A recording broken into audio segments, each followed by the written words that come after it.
SilverbackSenpai, some Sub-Zero versus Lee May action. This is very exciting for me because these are two characters that you don't get to see too often. No, not at all. I was actually about to say, this is the first time I've watched this matchup in an official tournament setting, because every other time it's only been just people trying things out. One thing that we've learned though is, like, a lot of people have figured out some really good routes with Sub-Zero for locking down back three. Of course, in the clone is a really good setup tool along with Lao. But Lee May is, I feel like, almost slept on in a way, because her instant air overhead and her damage output in general is pretty good if you get the orb set up. Oh, nice, good counterpoke situation there, using that knee. One of those surprising moves with Lee May, right? Definitely will catch you off guard if you're not paying attention. And like you said, a character that will surprise you, having that instant overhead with the damage to boot, which is honestly pretty consistent from even in the beta, because Lee May was one of those characters that was available and hasn't really changed too much since that time. Yeah, I know. Yeah, it's Sub-Zero Lee May. Yeah, what a different week, right? It's been very different. There's that setup that everybody has to deal with. Charge on the low hat into the jump in. It's hard to figure out whether you got to go high-low at that. And the jump in overhead off the cartwheel, actually getting around the ice clone. Really smart knowledge for the matchup. Oh yeah, definitely. Again, a character that will catch you slipping, comes in with the knee from downtown. SilverbackSenpai getting some ground for themselves, maintain the corner position, but Deity holds on for the first round. Yeah, you got to be careful with how many times you wake up with the Tiger Kick too. It's really good, but it's very easy to get a full combo punish. And Sub-Zero is one of those characters who utilizes very slow overhead and back three to try and let himself get mix-ups in. But if you give him full combo punish so he can get stuff like this, you get full corner carried. Well, not this time, Jackal, but that could have been an easy setup. Yeah, definitely. We got some corner positioning from Deity now. What's the mix-up? We're just going to let you hang yourself. Nice block there on the wake-up, and a full combo punish with some healthy damage. 343, and we still going.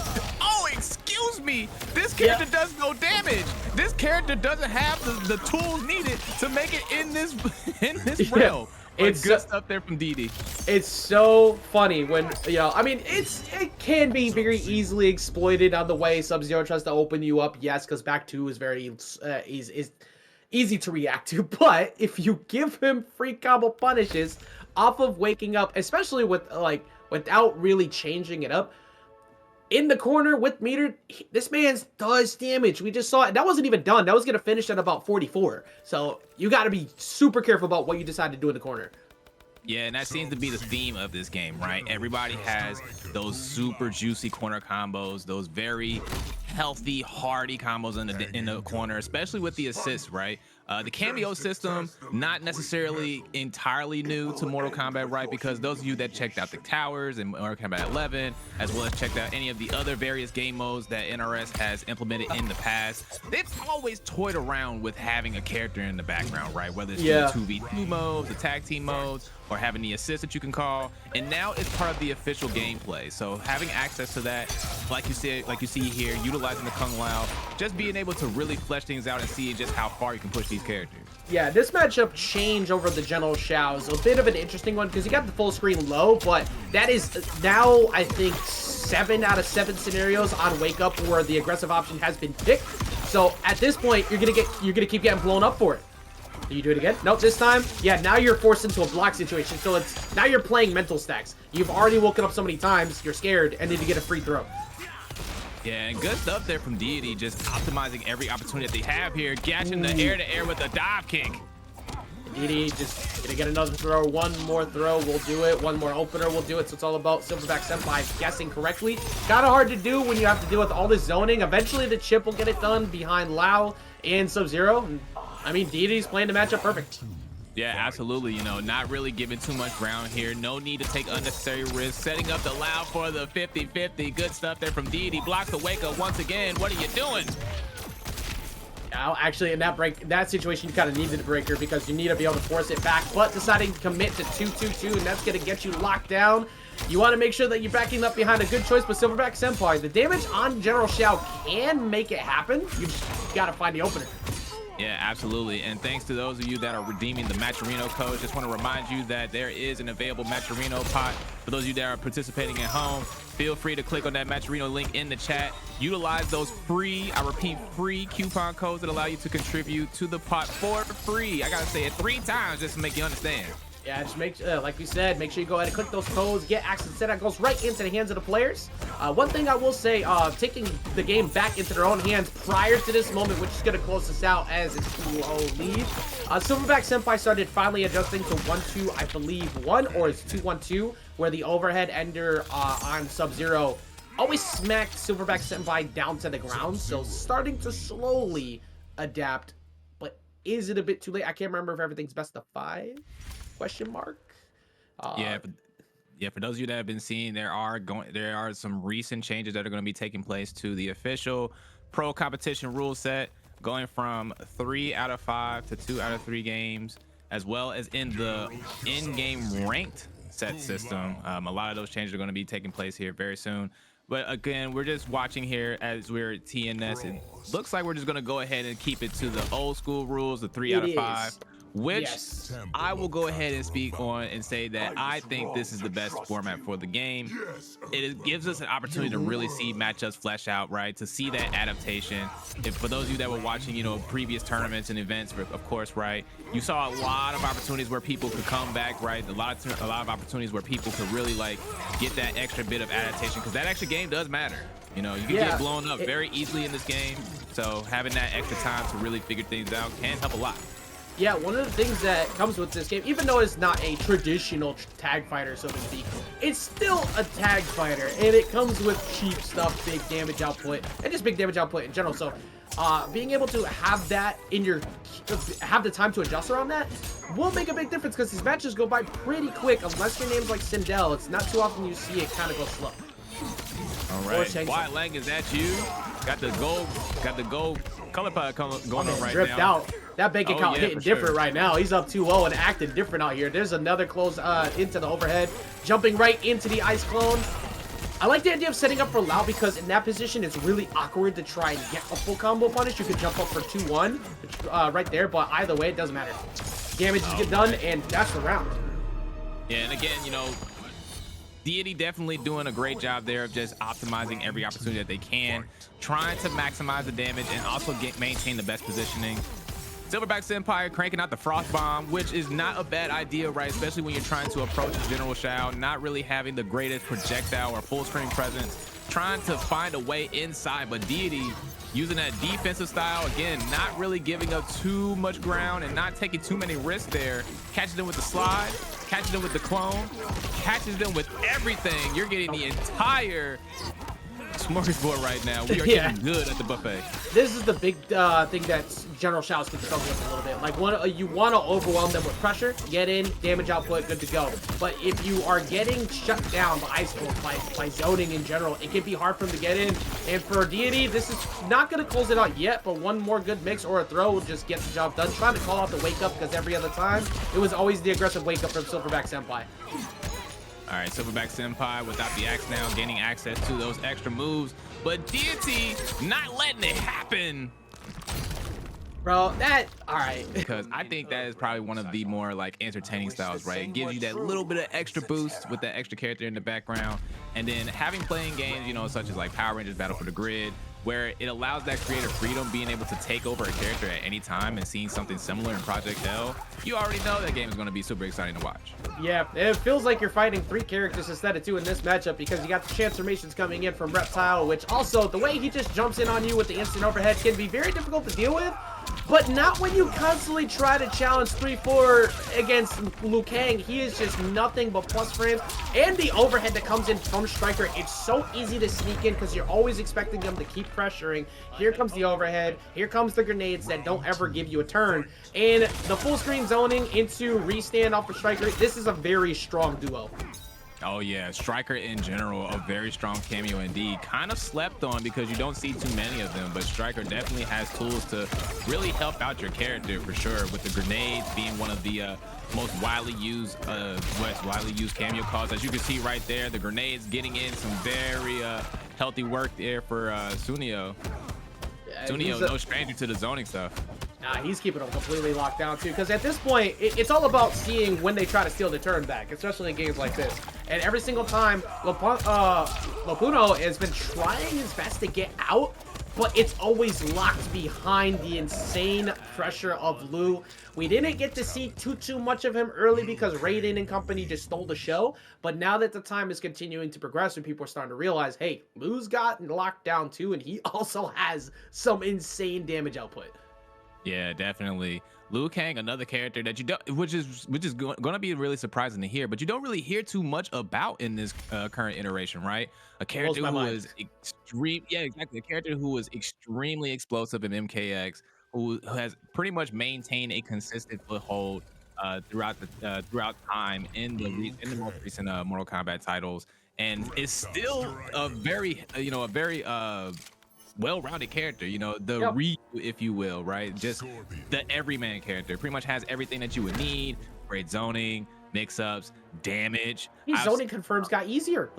Right? That's what scares the hell out of me. It's like his zoning confirms are even easier than before, and you can't really do much about it. Like, you just gotta hold that. Yeah, something that I noticed that I thought was pretty cheeky was the fact that they took a technique that was only really performed by the highest caliber of Liu Kang players, right? And they incorporated it into his moveset with the multi-air fireball, which was, I thought, pretty interesting. A really cool nod to the Liu Kang pioneers, right?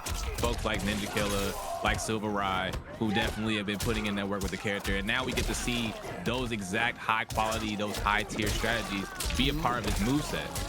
Yeah, and Sooneo, like, he's finally got punished for a change. Here we go. This is an opportunity for Lopuno to try and get in, but there's that zoning we talked about before. Low fireball. You could try to wake up with slide. You could try to get in with back three, but low fireball is going to shut down most of the best approach tools that Reptile has.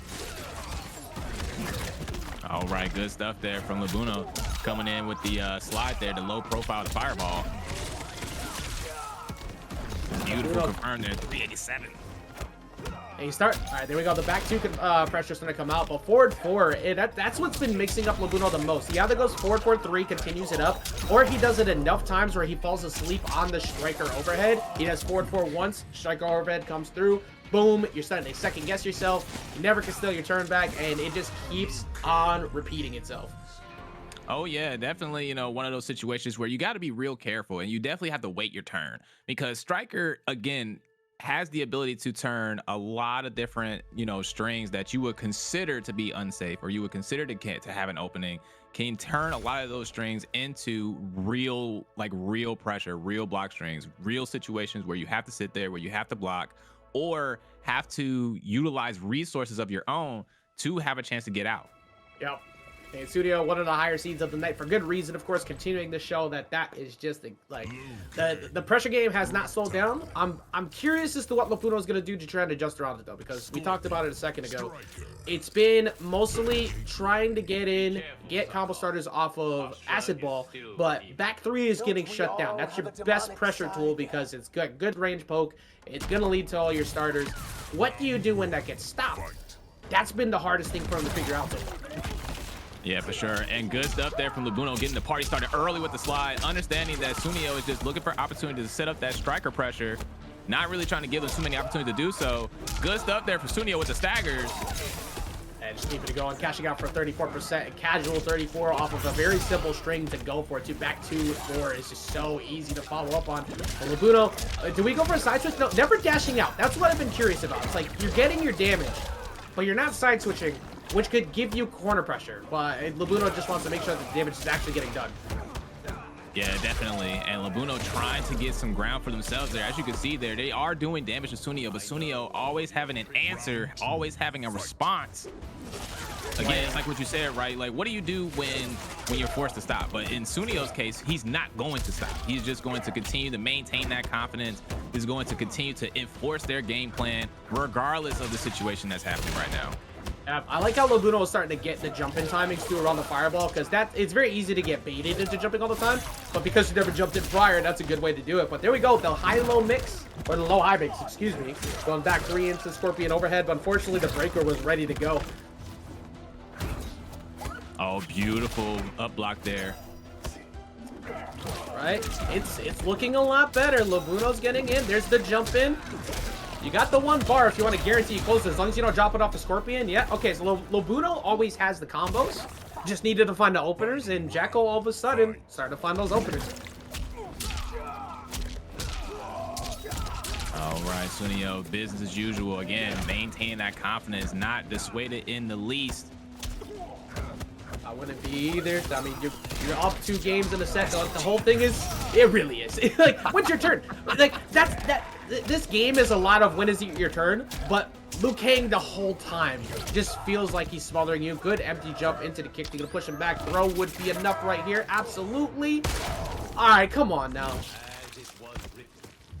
Shouldn't he be melting? See? But everybody, it's time to think. TNS, think hard, because it is time for the cheap stuff. MightyUnjust versus HellaLarry with the Omni-Man Ditto. The Viltrumite Empire has arrived.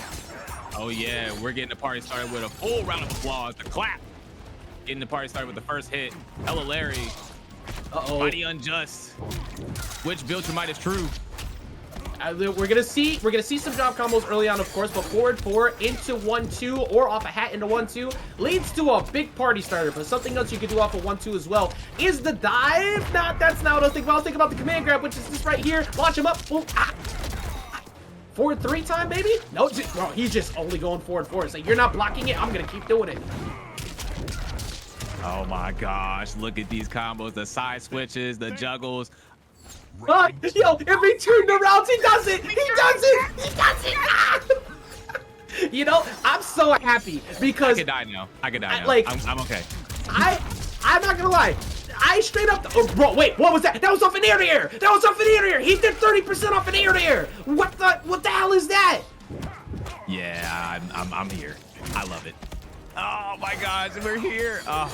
Hey, you know what? I've been an Invincible fan for years. I'm just saying, like, I've been like, I read the books. I played whatever. There was no games. Look, Omni-Man is crazy. Yeah. Up we go. Omni-Man is the truth. And he's not even the worst one. That's the craziest part. He's not even the most dangerous one. No, there's worse.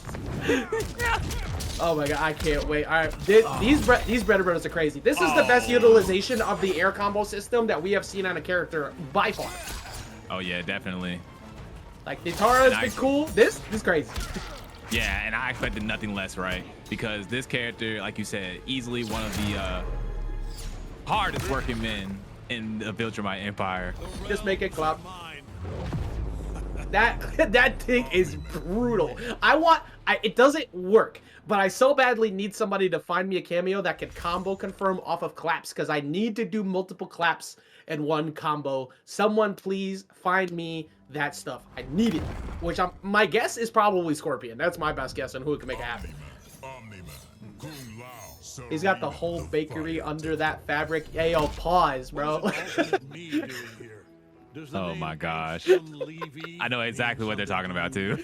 I don't know what's worse, the fact that I know or the fact that they said it. But we're gonna worry about that later as we're getting started here with game number 2. Oh, and again, HellaLarry leading the party. It would be Sareena that can actually beat Viltrumite stance. That's actually hilarious. Speaking of Viltrumite stance, let's talk about it. You can full screen dive at somebody, launch them up. You can full screen projectile respond and counter someone. You can also do Shiva Stomp.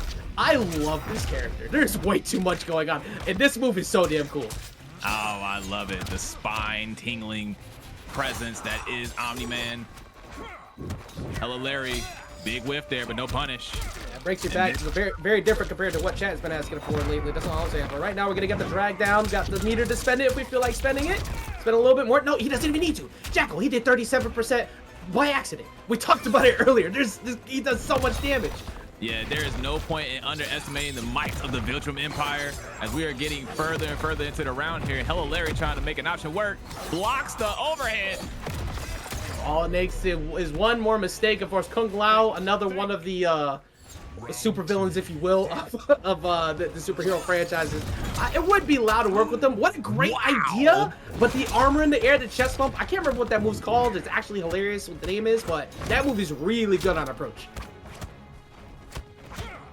All right, trying to get some shimmy action going on over here. HellaLarry definitely trying to stick it out for sure, because this is a very back and forth match going on right now. But again, like you said, the Mighty Unjust, easily one of the favorites here tonight at TNS, showing us why they are maintaining that high positioning. 100%. That high seating. Low hat off a forward 4. Go up, bring him back. You don't even need to do multiple if you don't feel like it. As we just saw a second ago, Mighty Unjust showing you can just finish it out with the spine breaker and still get like 31%, I believe it was. So there's a lot of simple routes with all the hype we've been having with Omni-Man. That's the thing. He's very much an easy to pick up character. Yeah, definitely, and that's by design, right? One of those characters that can you, like you said, can just pick up and play. Very straightforward. Oh my God! Hey, yo, from downtown. Wait, hold up, wait. Injustice 1 Superman, is that you? Oh my God, I just had flashbacks. Think! HellaLarry. Oh, you did not. You did not just do it. There's 3 of them. Oh my gosh. There's 3 of them. Oh my God. I thought he made it. Jago, I am remembering memories that I would prefer not to from Injustice 1 Superman. Yeah. That's scared. I don't like this. I love this. It's great. You mentioned earlier too something that's really cool, little extra added feature to Omni-Man is after the fatal blow. For anybody who didn't notice, he gets the blood splattered over him, and it stays. Like that is there to stay. That's a part of the outfit now. Oh yeah, for sure, because that is one of the key details of the very universe that he comes from, right? It's just how bloody, just how awful things can get, right? Because we're not gonna mince words, and we're definitely not gonna pull any punches, because why would I? I'm a Viltrumite. There is no reason for me to take it easy on you. Yo, do you see that here? You see them talking to each other? Oh my gosh. This man said, shut the F up and hit me. That's crazy. Omni-Man constantly looking for a challenge. If you're here, that means you want the smoke, because I always dish it out. Dishing out damage for 3 again, Jack. Look at that. That was 30% for an air-to-air string. Like, no, you're not seeing that from characters. You'll see some decent damage, but you're not seeing 30% be that easy. Well, time to guess. All right, HellaLarry opting to play a little bit more conservative. No need. You got that health lead. Up we go. Yeah, making sure that he's keeping it simple. Like, even though Mighty Unjust was landing those like 40-ish% combos before, there's less inputs that you need to do overall for just a bit less, and he's constantly winning newt. So it's like, why not? I'll finish it early. Oh, that hit. No. That hit. Yes, this call. No, he blocked it. Oh, Yeah, I thought he got hit too. I definitely thought he got hit. And the clock. Oh my God, that move looks brutal. So burning his breaker. So this is the perfect time for HellaLarry to get a point on the board. Breaker's gone. But that's what we talked about before. 1-2. That move is safe on block. It's plus on block, more specifically. And it leads into your bread and butter string. I called him Superhero Johnny earlier. Mighty Unjust. Turning the tides right now. HellaLarry with a round on the board, but Mighty Unjust very much implementing a reversal of fortune right now. He's making it work. Of course, Mighty Unjust one of the biggest threats here for good reason, but forward. Carry all the way up. Confirm. Nice conversion. It's a healthy damage. 57. Ajax. It's looking good. Help me understand. We don't. You know what? He needs it. Oh He needs it. That's all we need. That's all we need to know. There's Shiva stop. Of course, gotta go ahead and stand up and block that. There is the chest bump though with the enhanced. That is an armor move. That is your best wake up option, and also just a great tool to beat out projectiles, which he has like 7 options for. Yeah, Mighty Unjust just establishing dominance right now. We go back down, bring him up, cross it up. Yep. Land 34. Thank you very much. I'm picking up Omni-Man. I'll give it to you. He does so much damage. There's no reason not to play this character. If this isn't the coolest character on the map right now. This man is making it work. Back to, I believe that's back 1-2 to launch him up, but did not finish his food, and that's the last thing you want to do. And for someone like Mighty Unjust, you had to break there. That all right, trying to catch him in the air, gets the hit. All right. He will not be put into fatal blow situation here, so you don't have to worry about him waking up and pressing it. But he does. Oh wait, no. Yes, he did. Yes, he did. That last pixel quite literally moved him into it. Oh, and beautiful punish there. Forced to break. MightyUnjust on set point right now. HellaLarry still trying to get on the board. MightyUnjust can react to any type of aggressive approach, but he decided not to. Get stormed for it. He won't die yet. From downtown, and MightyUnjust with the stylish finish. Good. I love the new looks that are coming in with the Season of Blood for sure. Again, NRS, very much one of the best when it comes to aesthetics, designs, and just overall cool shit in general. That's my one for tonight, you know? Yeah, no, 100%. They like the way that they maximize the art. Like the art team has always hit. We've seen it over the years with the gear that we got. That we're seeing with the new skins. You're gonna see plenty of it from Ashrah because she ain't going anywhere anytime soon. Yeah, good stuff there. Matrix utilizing that energy wave, a plus on block projectile, not full screen, but definitely a very sizable projectile that can keep the opponent locked down and can get him to sit still long enough. Decided to go invis as we talked about it. This is one of the most frightening characters to deal with invis because his mix-up game is pretty straightforward normally, but when you can't see any of that coming, full screen slide, instant air, overhead, back three, any of that, it's got so much range you can't challenge it. Oh, you did not. Oh, that's dirty. My gosh, that's dirty. Call out. I'm stealing that. I ain't never seen. I feel like I've seen that one other time before. By the way, goodbye to your health. This does not. The scaling on this is. Yeah, what? Just watch.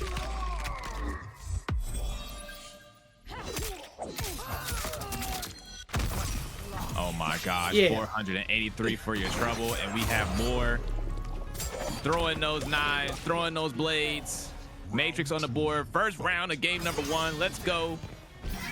That was mode activated.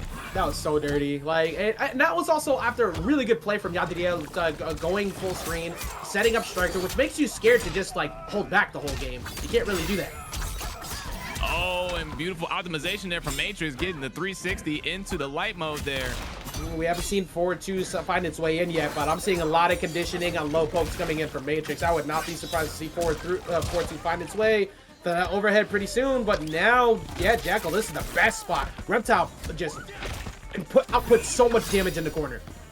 Yeah, and good stuff there from Yadriel using the other assist calls from Stryker, right? Because we are all used to seeing the grenades. We know what they can do. We know how safe they are. But Yadriel is taking advantage of the fact that we don't see too much of those other moves, using the high-low situation with the Billy Club hit, and then also using that full screen handcuff call out, which is beautiful stuff there to keep Matrix still while the acid ball was approaching. Yeah, you could see the way that Yadriel shut that down too, because Reptile, one of the biggest things for Reptile is that his range is pretty solid, but his plus frames are not really there. But when you back it up behind Stryker, who doesn't let people steal a turn away, it just keeps you locked down. That's how he was able to take that whole round. All right, and Matrix trying to maintain their turn right now as they're utilizing those plus frames with the energy wave there. Good stuff there with the stand 2. Wake up stand 1 though while getting poked out. Good recognition of the gap. Matrix getting locked down here. Now it's time to guess. I like that though. That removes the guess factor entirely. Say, I'm just gonna put armor out and see if you checked it. Oh, nice stuff there with the back 3. Had to break there. That was gonna be a huge chunk of damage for sure. We don't have the 2-blade toss in yet. We're conditioning it off the 1 blades. Of course, that recharges much faster. There's that forward 2 we were looking for, though. A lot of low pokes, and everybody knows that Ashrah's looking for it. It's the best opener. But when you get only low pokes all game against Ashrah, and they never do forward 2, you start getting confused as hell as to why the hell you haven't seen it yet. And Matrix saved it for the prime moment at the end to get the dub. Yeah, and one of the more surprising details about forward 3 is the fact that it's a low crush. So as a counter poke tool, it is equally as dangerous. You know, it's an overhead, it's a launcher, right? That's the obvious part. but the fact that it has so much priority when it's used, you have to be really careful against this character, because if you throw out any kind of crouch poke and you guess wrong, and like you said, you know, the Ashrah player decides to crank that out at the right moment, you're gonna have a really bad day. You're gonna be eating a lot in that situation. Yeah, and it's almost funny to say it like this because the game's only been out for a very short time. But like Ashrah and Sareena is like the classic duo of day one type stuff. 2-1, back it up behind Sareena. You don't ever need to go for overhead. You have plenty of combo starters. You just wait it out.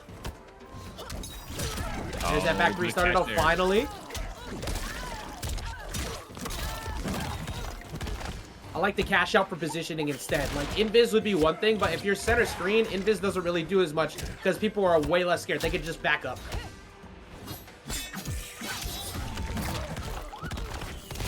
Very brave in that spot, too. Most of the time, people are not trying to move forward after the blade beam because once you see that come out, usually a Sareena is there to back it up, and Yadriel just called it out. He's not blocking his toes. He is not looking. Oh my god, hold down. Please. Oh, hold up. I say, hold up. Never mind. Up, down, left, right. Which way we're going right now? We're going up and over. Of course, you had. Yeah, that was a situation where Breaker is perfect. You're up in the round, but also you do not want to get corner carried. All right, did we go low again? Nope. Waited it out. Oh, what a call, but there was no time to really get in. Doesn't matter though. The biggest thing is you got up next to him, so now you can start pressuring.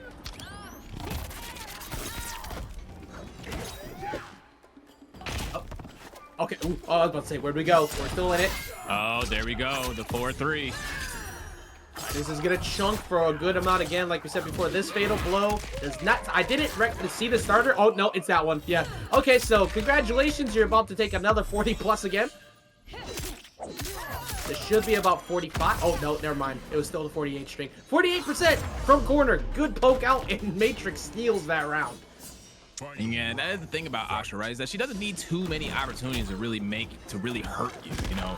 A lot of the times she's just really just setting up that one opportunity that she needs to really make things work, because even without Sareena, she is able to net very good damage, but good stuff there to call once again with the cups. A little bit late on it. Unfortunate not be able to get it fast enough, but we're in dark mode right now. I think this, honestly, this is the safest position. Yeah, exactly. You keep rushing him down because he wants to get back to light mode for the big combo starters right now because he already got out of the corner. Oh, no follow-up, though.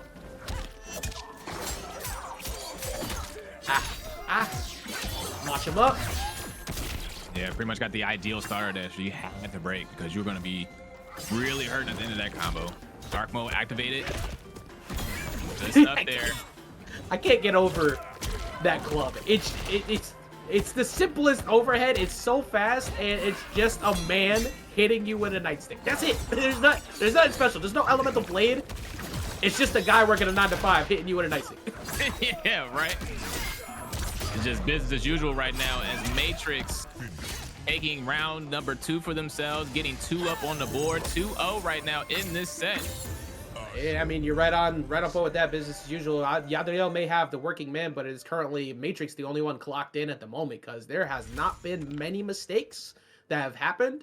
And when Yadriel does get his openers, it's the Reptile problem of Reptile gets good damage, but the lockdown is questionable depending on if you can mix them up fast enough. He doesn't have the safest block strength pressure, so they have to be very careful about where they decide to poke. You're pretty much only seeing stand 1, maybe a staggered throw, or backing it up behind a cameo. But if you see cameos gone, they don't have a guaranteed turn. So Matrix just understood that in the matchup, say, I'm just gonna wait. Because once I see your cameos gone, what are you gonna do? You can't pressure me. All right, and we're gonna go ahead and head into game number 3 here. Matrix trying to close things out. I know. We are very much on our way to top 16, folks. So thank you once again for hanging out with us tonight for TNS number 9 for Mortal Kombat 1. Yeah, oh, of course. We got TNS number 9. We'll talk a little bit about that later as we see the acid bomb pop us back up, standing 4 into the confirm, going all the way over. I like the idea. That's one of those situations you want to pressure, but Matrix again, I think Matrix has won definitely more than half of the wake-up scenarios throughout the set.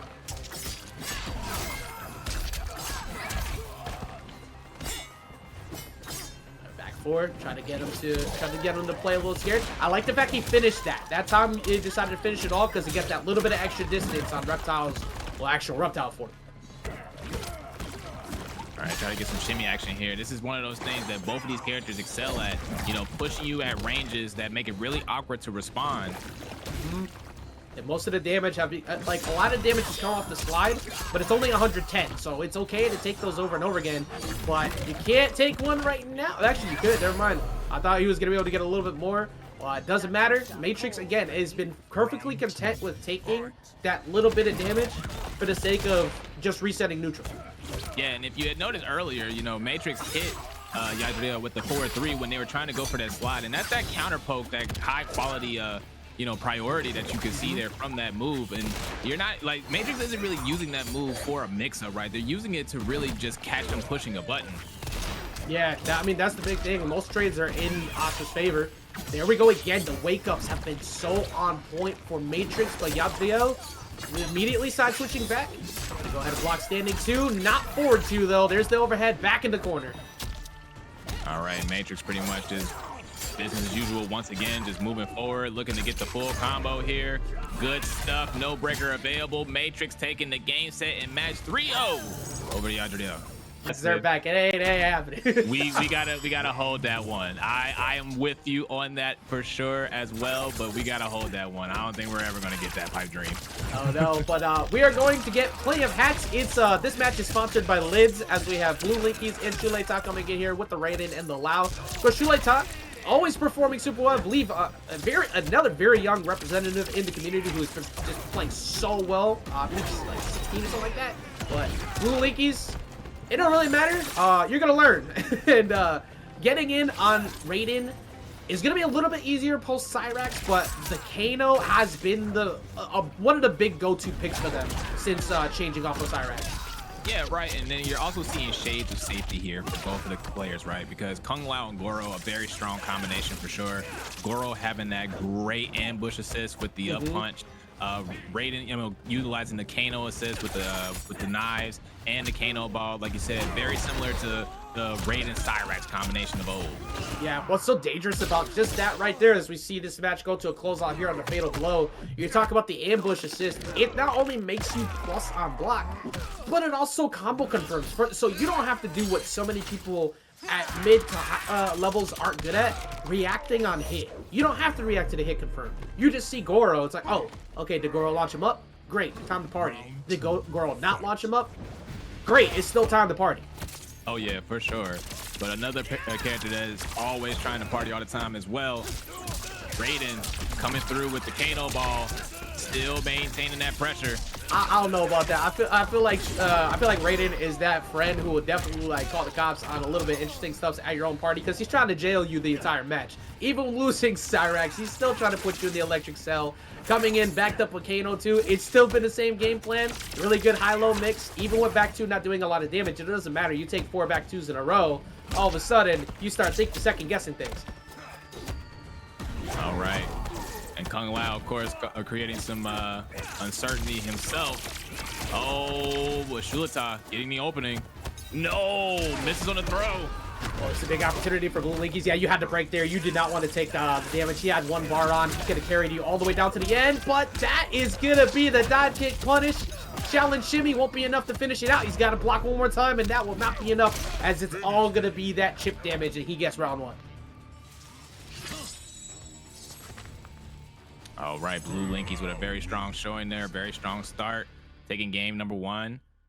Shuletah, though, definitely showing us that they are here to stay. They are here to play. There was a lot of back and forth action going on there, right? Definitely not a blowout. And that is something that I want to point out as well. Even though we've been having a lot of polarizing set counts, the individual rounds haven't been so polarizing, right? There's been a lot of back and forth, a lot of being given what you're getting. It's just that, of course, those kinds of situations where you just get caught and then things just start to go wrong. That snowball effect, if you will. Yep. So that's kind of been the story here between these two players as well. Yeah, I think you're on the money with that too. Like any of those bracket matches people can look back on and say, oh, that was a 3-0. But the whole joke of 3-0, but it was close. Actually true. Like, these have been some pretty close matches. That's nasty, Kano. I never paid attention to him doing that. Just dripping snot all over the floor. That's disgusting, bro. Well, these matches have been really good. And discussing gameplay, of course, continuing as Shuletah is going to see if he can answer back against what Bluelinkys just was able to pull off. Back 2. Watch your head. Watch your head times 2. All right, we're just pushing forward here, and we're just pushing buttons as we get whip punishes from Shuletah. Hey, speaking of, you were right on point with the forward too. The four immediately coming out. Did we go high-low? Ooh, that was good What am I paying you patience. for? A bad job. Oh, almost got a conversion there. Yeah, if he had Goro, that would have been even easier to confirm off of, but now Goro on cooldown, so this is a great set. Yeah, perfect decision. Goro on cooldown, that means you can easily electric tackle your way out of there or just try and poke back, because Bluelinkys does not have the same pressure anymore.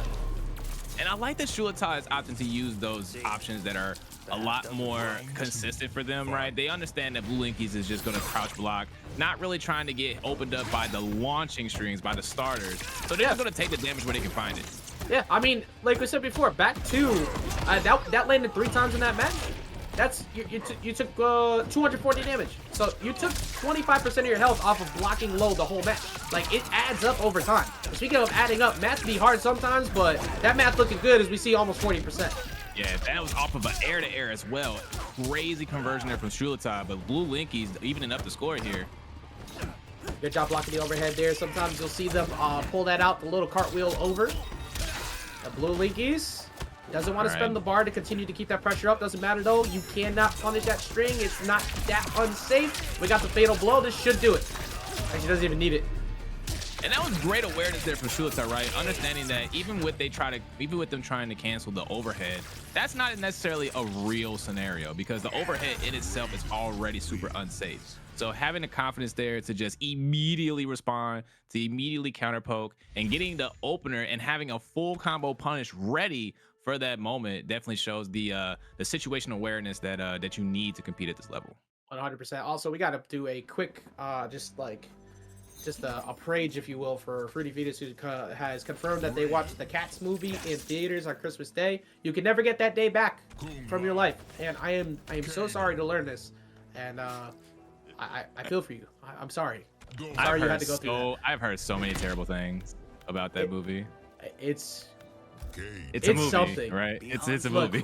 I watched that movie for purposes that I was hoping would be better. It did not turn out that way, but that was a movie that I wish I could take back. One thing I don't want them to take back though is this incredibly cool looking background that has that they have done for Johnny Cage's home. I want to see so much more of this across other stages because it looks so damn cool.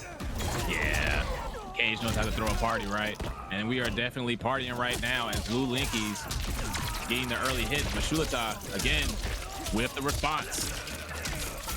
Shuletah answering back exactly how you need. That first game may have... Oh, no, wait. Oh, yeah, I forgot. Wake up down 2 into Goro is an actual good option for Lau. I was very confused why he would go down 2 there, but that was a very solid amount of damage.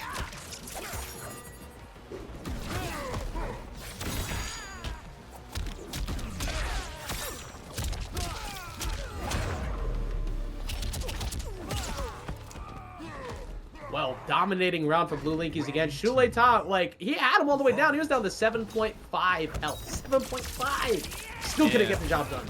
Oh, yeah. And again, you know, that just speaks to what's been happening in these matches, right? There's a lot of back and forth, but it just comes down to those final moments where the snowball starts to take place. Here's the jail we talked about before. Kano Ball still able to do that. And even though the shove doesn't lead to a throw, it leads to corner position. That's all that matters. Oh, beautiful conversion there. We're gonna get a solid 30 plus here. Yeah, we're gonna spend, absolutely. And jail lockdown for the chip. The only answer you had if you're Bluelinkys is hope that you wake up quick enough with an EX move and that he did not punish it. All right, Bluelinkys taking their time right now, not trying to give Shuletah any easy openings. Bluelinkys has had a hard time finding an open in a little while, Jackal. He's been getting locked down over and over. Looking very similar to that of Cyrax. The only difference is, of course, the chip damage is not a plenty. That was the biggest problem they had before. Now it's just all about that lockdown. Yeah, and Shuletah has been getting a lot of mileage with that back two as well. Pretty much hitting just about almost every attempt that they have utilized that move. All right, we finally get something going.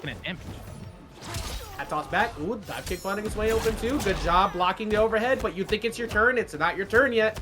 And I love that from Bluelinkys, right? Again, you know, that's just one of those beautiful things when it comes to playing fighting games at a high level, is seeing the adaptation to the adaptation, understanding that Shuletah understands, and taking and turning that knowledge and using it against Shuletah. That was beautiful stuff there from Bluelinkys. But Shuletah sticking it out, staking to the game plan, is going to go ahead and get the full conversion, try to go for the brutality there. 2 games to 1. Very well executed, and like what you just described to is so perfect for anybody who ever decides to say they always hit that. I would have never hit that. That's because you didn't condition it. One of the things that pro players are so good at is they start making you second guess the most basic of openers because they hit you with everything else. If you do the same option every time, it's no longer a mix-up. It's obvious. But when you have someone like Shuletah, who obviously is going to be going for the same setup all the time, Bluelinkys adapts around it, starts adjusting, and makes the adaptation to get the big combo starters. But then you still get jailed out by Raiden at the end of it anyway. So one of the things that has been really fun watching them go back and forth is how they've been able to mix that up. But Shuletah has just been way more consistent at locking Bluelinkys down so far.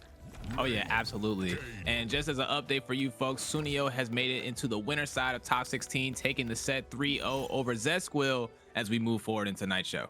Ooh, and a very big surprising one for me up top there. 3-2 W for XDarkElite over JustNasty. We're talking about one of the most consistent performers for top 8 with that smoke. I'm sure we'll see him make a run back. But XDarkElite winning that set, I'm super curious to see what he's running today. Right now we're going to see the other half of Bluelinkys' kit. Of course, it's going to be the Rain. All right, beautiful back throw there to get the party started. And this is going to be good stuff here. Bluelinkys can put it all together because now we got a new character with new strategies. Whole new combination here. Yeah, uses one of the more traditional setup plays that we saw before. I mean, Cyrax, of course, kind of dominating with that ECT win. But Sub-Zero is the one that was being used a lot before because it guarantees that you could set up for the high-low mix with the funnel. And shout-outs, of course, with the gifted sub from Fruity Fetus over to the Magic Pixel Mexican. Thank you so much for that sub from our #1 moderator overall throughout TNS. All right, that back two once again paying dividends right now. Go. It's all about being careful when you're playing up against Rain. You don't want to, you got to always watch out for when they decide to do the 4 cancel, dash up, get a throw, or get some free pressure strings. But Bluelinkys is now stuck in the worst position you can be, and that's the corner against Raiden. Oh my gosh, what a micro duck! Bluelinkys stays alive. That was such a quick reaction. Micro duck into standing 1 string just to make sure you close it out. You didn't need that much damage. Great awareness. Oh my gosh, and Shuletah has to be, if not 100%, definitely 90 with those back twos. Every single one seems to be just landing when they need it. 100%. We're gonna go ahead and get that poke down low, but the reversal throw, not gonna have anything to do with that. We do have Sub-Zero on deck though, so if you, ooh, yeah, I like that jump though. Honestly, I'd rather take any hit than taking a full combo starter, 4-3 or something like that from Rain in the corner, because that's equaling the high-low mix. All right, Bluelinkys here trying to maintain that position. And again, it's just been so much ebb and flow with these matches for sure. Gets the counter poke there, stopping Shuletah's approach. Gets the opener, forces the break. Like that. Now this is Bluelinkys' time to strike. Because breaker is no longer on the board. Having almost 2 bars available. Gonna spend the 1, already built the 2nd. Oh, and for the style. And the standing 4 just to send a message to send around the world in 80 days. Oh my god, that was so well played by Bluelinkys. And one of the things that I noticed that was being very well played was that spacing that Rain provides you. Down 1, down 3, all of that is just such a good distance that just outplays you. And it's hard to think about in the moment, but Shuletah is a very smart player. I don't know if we see that same thing work out twice, but it was exactly what Bluelinkys needed in that moment to get the job done. All right, so Shuletah going back to the drawing board, going to character select, opting to just go for a little bit of a moment of respite, a little bit of a moment to think and just really figure out what they need to do to close this out. Yeah, except before, when Bluelinkys got a dub with Lao earlier, Shuletah was able to adapt, but it is a very different look. And like with Raid, it looked really good. One thing, of course, that's so good with the Kano change-up is the stage positioning you get out of when you want to push them to the corner instead of combo confirm off that ball.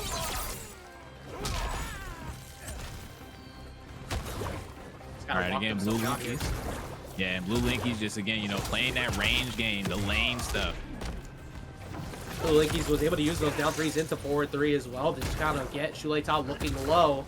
He had to break just to shut it down, and that is the same scenario. Down three twice, aim to forward three. Here's the setup. Where were you blocking? Low or high? It's on you to guess.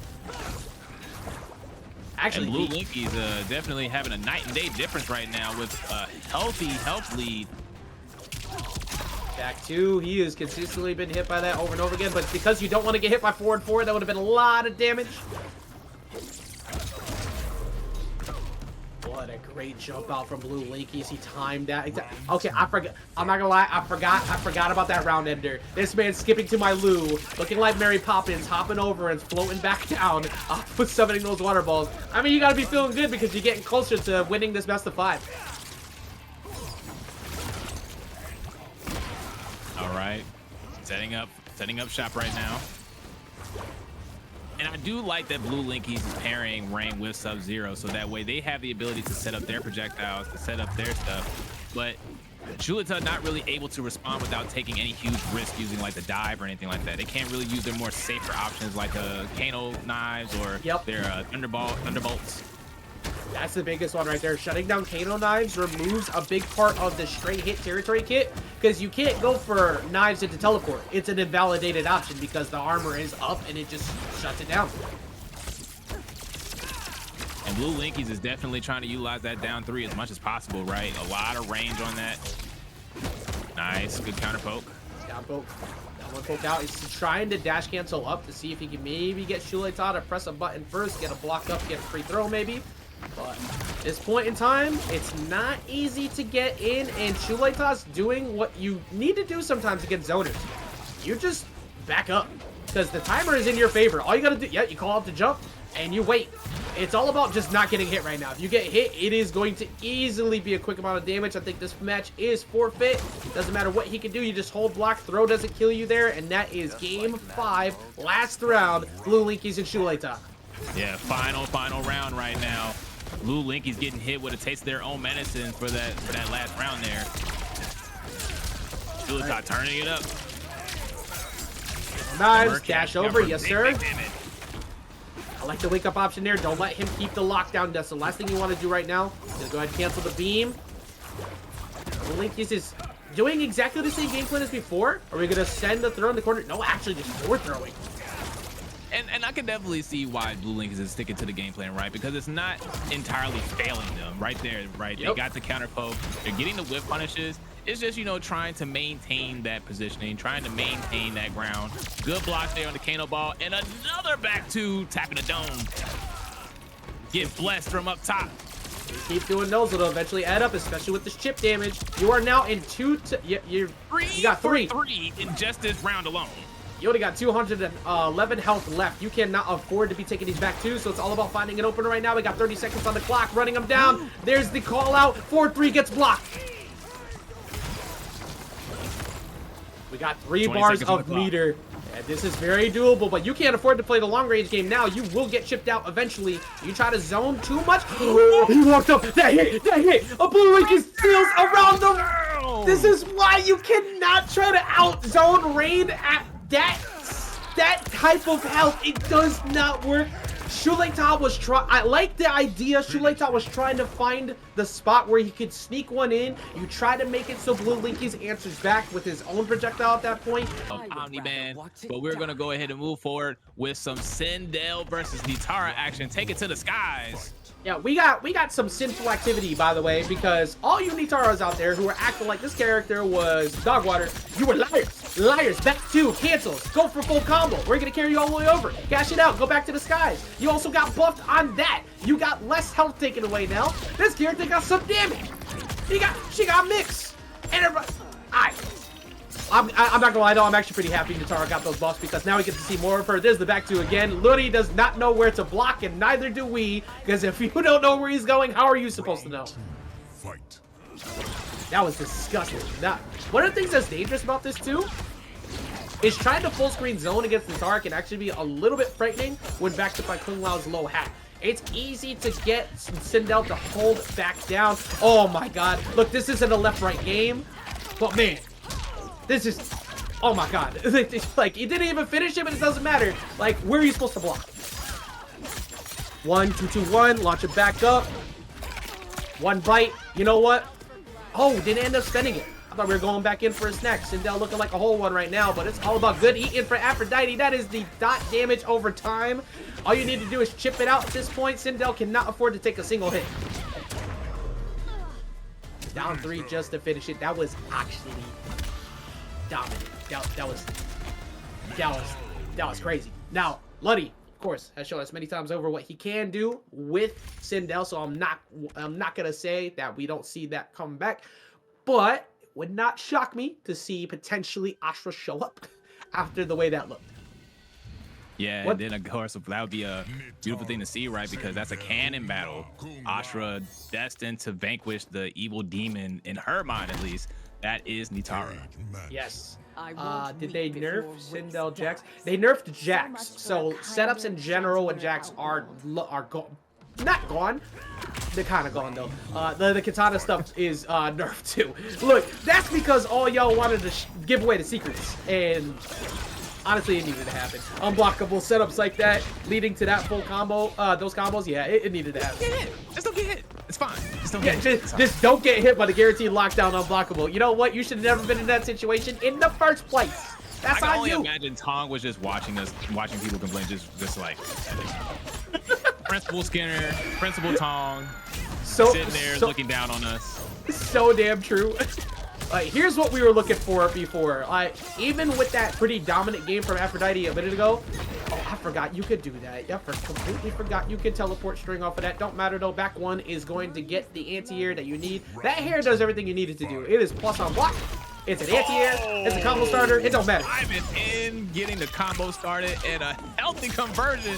It's still going. Remember when people try to say this character bad? That's crazy. Yeah. That's actually crazy. Back 2. Go for the relaunch. Absolutely. It's all about the setups now. Where do you block? The answer is I don't even know. I thought he was going to dump back up with the air dash cancel and go for the overhead. That's really hard to guess on. All right. Again, folks, we have been seeing a lot of back and forth action here. No obvious blowouts as Aphrodite and Ludi going at it right now. Ludi has been on point. The back 2 finds the sparks. Now you're in the safe fireball range. Yes. Usually, most characters, it's pretty easy to set up the fireballs into low hat, mix it up between low fireball, instant air fireball. It doesn't matter. It's hard to get in on Sindel. But Nitara, when she sneaks her way through at mid-range with back 2 or any air dash cancel with dive kick, like you talked about around the round start, you could kind of scream for help. But Ludi said, all right, I see what you did to me game 1. That was cute. It's the best of 5 though. It ain't over just yet. These Celestial outfits look so cool, by the way. Just, don't they? As a small note, I'm a big fan of these.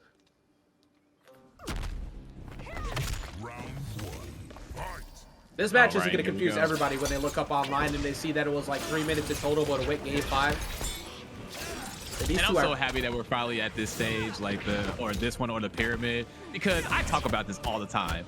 The music for this stage is absolutely insane. It starts out so typical, right?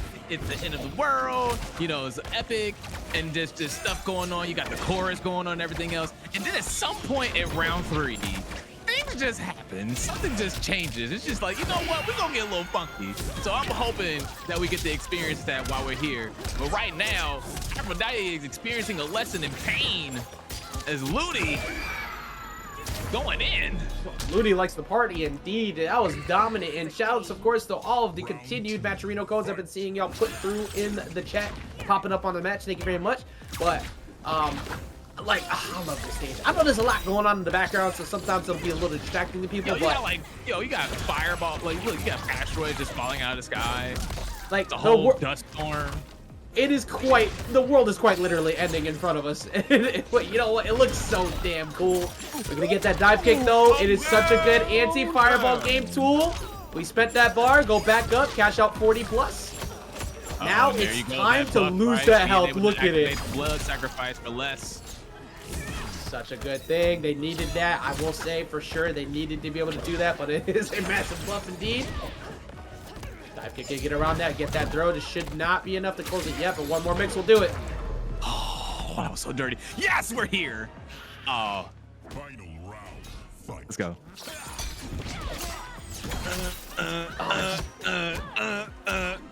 Yo.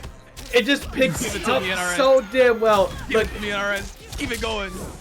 Shout out to the music coordinators at NRS for this game, man. It's so good. More. Right now we playing that good music over to the tune of Ludi. Uh-oh. Standing one, back two. Where you blocking? You're not blocking high. Wake up yet. Oh, smacked him out of the teleport. We might have been able to enjoy it too much, but I'm just glad we got here. As Ludi closes out game number 2 for themselves. Nice showing there. Keeping it going with the brutality. Let's go. Look. That fit is not giving. I'm gonna need to take that away. how you gonna do that to you? You literally evaporated Aphrodite at the end there. Like that's quite literally brutal. Also, go back to that stage. Do us a favor, just go back. Please. I need more because I told you that's for no reason. Why is that there? I need to talk to somebody at NRS. I just want to ask. That's all. I just have one question. Who made that? I don't know, but I need to know. Who's responsible for that stage? For that track? Oh, good catch there, Ludi. Whoa. Not one to deal with shenanigans. Okay, that's some new optimals out of air airs. I hadn't seen Ludi do that one yet. That was 31 plus. Force setup, hard knockdown at the end too. Low hat time to guess. Back 2, bro. This is a dominant round. Yeah, pack it up. Pack it up. Round 2. All right, Sindel doing really well in our audition to be the next Titanium Ranger right now. You're not wrong on that. As chat said, Mother is indeed mothering right now. It is not looking too hot. Now you're full screen, and this is the part where it can get a bit frustrating too. You switch it up. Well, also I didn't even notice Aphrodite switched up the cameo in the midst of it too over to Sub-Zero. And if you saw earlier, the ice armor actually worked out in their favor as Ludi was trying to do some zoning, but Aphrodite not pushing too hard on that, trying to be careful. Oh my gosh, and all it takes is 430 in the blood sacrifice ice armor. Where you going? Where am I going? Who knows? It may be all it takes, but don't take that one kiss from Nitara. You're not gonna approve of what happens next. Nitara getting that damage out. Look, we talked about it before. That damage output is so damn good. That is the round. Aphrodite fighting back. All right, biasly, bring us to game 5 at this point. I need it. And that is so smart there from Aphrodite, activating the ice armor to get use of those additional moves, having some counter zoning of their own now. There we go. The aerial game is being shut down. Of course, once Sub-Zero shows up, it's all about trying to poke back. We're gonna get caught by the overhead though, but the wake up option is there. Good blocks once again. Aphrodite just trying to get some space here, but Ludi's keeping the foot on the gas. Aphrodite just trying to bring this to game number 5, but that back 1 has something to say about that. Gonna get full corner carry out this. Oh, didn't get the 50-50 like they wanted. So hard to guess in that situation, but Nitara, of course, it makes it feel like a left-right character in a game that has a block button, but not going for any mixes there, trying to be very careful. Oh, gets the whip punish there with the air dash. Gotta make it count. All right, making it count indeed. 41% setup time. Trying to bait out Ludi with an aggressive option, but back two finds the mark. We have one bar that was already spent, but you got the fatal blow combos in disguise, and we get that game number 5. All right, folks, as I said earlier, it only gets harder from here. We are fighting for our lives right now as we're just trying to get into top 16. We're not top 8 territory yet. This is brutal all the way through and through, and I am so here for it. Aphrodite and Ludi kind of throwing hands right now. And one of the things that's really cool about the addition of dropping in Sub-Zero onto that team too is you get that extra 50 health. You not only get to play around that zoning, but you also get a little bit of extra survivability, which may not seem like a lot until it sneaks its way in at the end. That's why we're seeing, I think, less of the Goro pick that people were using a little bit for Nitara. It's a little bit too much health they were losing. You don't need it. You got Sub-Zero, you got Kung Lao. I mean, everybody, let's be real, everybody got Kung Lao. But it still helps just having that little bit, extra bit in a zoner-based matchup. Yeah, absolutely right. And that's a detail that a lot of us tend to overlook in these games is the differences in health values based off of the characters that we're picking, right? So that extra bit of health, like you said, can definitely give you a little bit of an edge. And in addition to those additional tools that the cameo offered. Fair enough. Oh, uh-oh. This won't be a lot of damage because it started off a standing 1. I'm a liar. This is going to be a good amount of damage. My bad. Right, back to mix again. Finally goes for the throw. This is the first time we've seen that layered in the mix. It's always been back to fade down off a cancel. Never go for the overhead. I feel like Ludi is like holding on till last minute to finally do that overhead on that high-low mix. And that was a beautiful side switch there. Aphrodite definitely trying to make up some ground. To get air-to-air combo though, cancels. Yeah, we're a little bit too far away to be able to get more, but still casual near 20 off of that air-to-air, trying to get that down 3 poke. Good blocks. Aphrodite having to be careful here. One fireball will do it. Ooh, great call with the down 1 and backing off with the fireball to either A, catch you press a button, or B, get the chip out. It doesn't matter. Ludi on set point.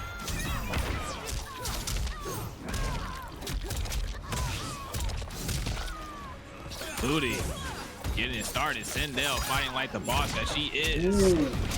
Wake up, stand 1-2 without fear at all. That led to 40 plus out of the corner. You could not have asked for better. All right, here we go. Party started. Cold Look at shoulder. That was like 30. It's still going. It was like 30 plus in chip off of the. Okay. All right. Look. Okay. Hold up. Nitara's. Never again. Never again. Never again. Get it out your vocabulary. Bad is not in your category. It's gone. Okay. Remove it. Game 5 last. I was about to say last time. Smasher coded right now. We got last game here in Game 5.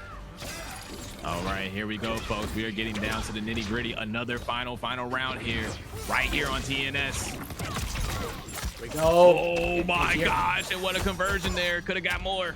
Almost got a full combo wake-up punish too, but Ludi walks away with the best thing you could have asked for, a big whip. Here we go. We got full corner carry out of this. What setup? Do we go overhead this time? No, decides to go back 1. And I can definitely respect Aphrodite just trying to backdash in that situation, not really trying to deal with the actual mix-up, but rather just take the hit there, the raw hit on the hack. And here's where things could get very scary. Fatal blow on Aphrodite can absolutely bring him back into the match. It's all about making sure you don't get caught by any of these fireballs. You do not have Sub-Zero to put the armor back on. 2 flawless blocks. Oh my god, oh my god, oh my god, oh my god, oh my god, ah, oh my god, this is still very noble. Oh, that did not hit, that did not hit, that was blocked, and that's gonna be the game for Ludi. I like the idea from Aphrodite, but Ludi was able to land fast enough, and is gonna, it's not the Who's Your Queen though, because we're seeing a whole lot more of Omni-Man throughout this game's history, the way that we're seeing him play right now. Oh yeah, absolutely, and the dive from downtown, good stuff there. I like that. The Shiva stomp and the low hat full screen. That is actually. I was wondering what the high-low mix was gonna be there, but that's another layer. Speaking of that overhead we talked about before, forward 2. That is a full screen diving overhead. Whoever did that, thank you, because I'm using it. Who needs and also, neutral? folks, for those of you that are trying to contribute to the Matcherino outside of the coupon codes, there are also sponsor quests you can take advantage of on the right-hand side of the screen. As MightyUnjust catches Dark on the right side of the screen, whiffing. What are you doing? Oh my god, Oh my gosh! I didn't even realize you could do it 3 times. Everybody's been doing it too. 37%. We're gonna finish it out with the Viltrumite stance, Omni-Man toss, and that is MightyUnjust taking round 1. Fight.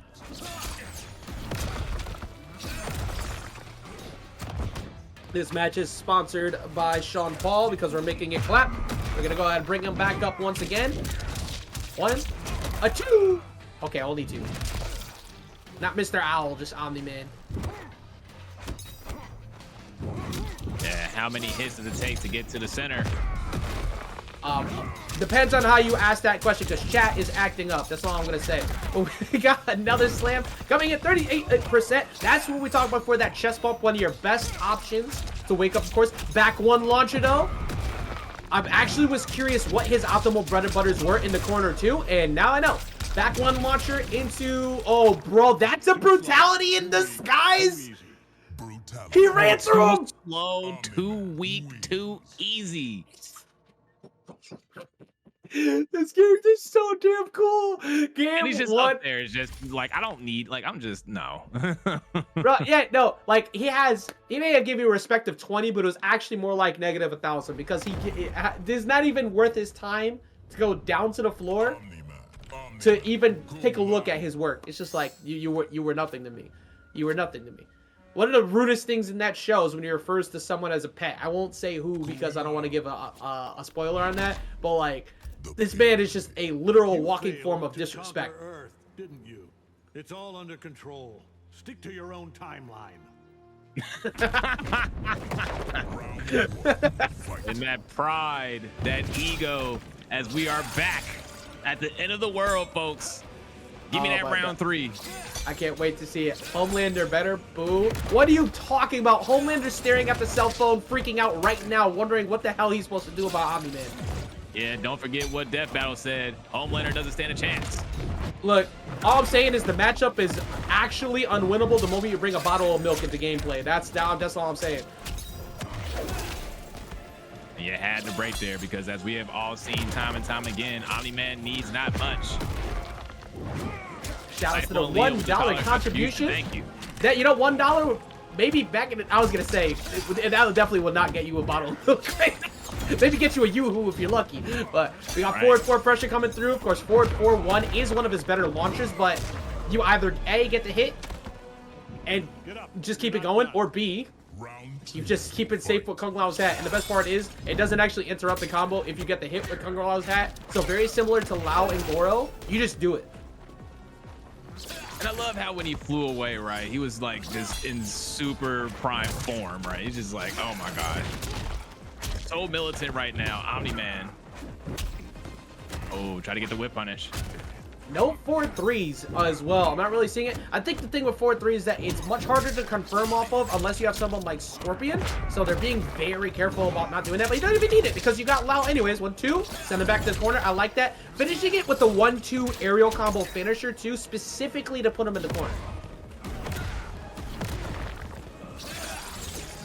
Oh my goodness. Great minds think alike. Sharing the same brain cell at the same time, going for the Viltrumite stance in the air, hoping to try and confirm off of a counter. Of course, you can full screen projectile block, but if you use the enhanced one, it will also counter hits. All right, Dark to go here, just trying to take their time, get the hits and get the damage where they can. Like we talked about before, superhero Johnny Cage. If anybody's wondering why you're not pressing there, well, here's an interesting fact. 1-2 is +3 on block. You know what 1-2 also is the best combo starter because you can cancel that into Viltrumite stance, grab, go send them flying, and go anywhere you'd like with damage or wherever you'd like on the screen because those air combos are incredible.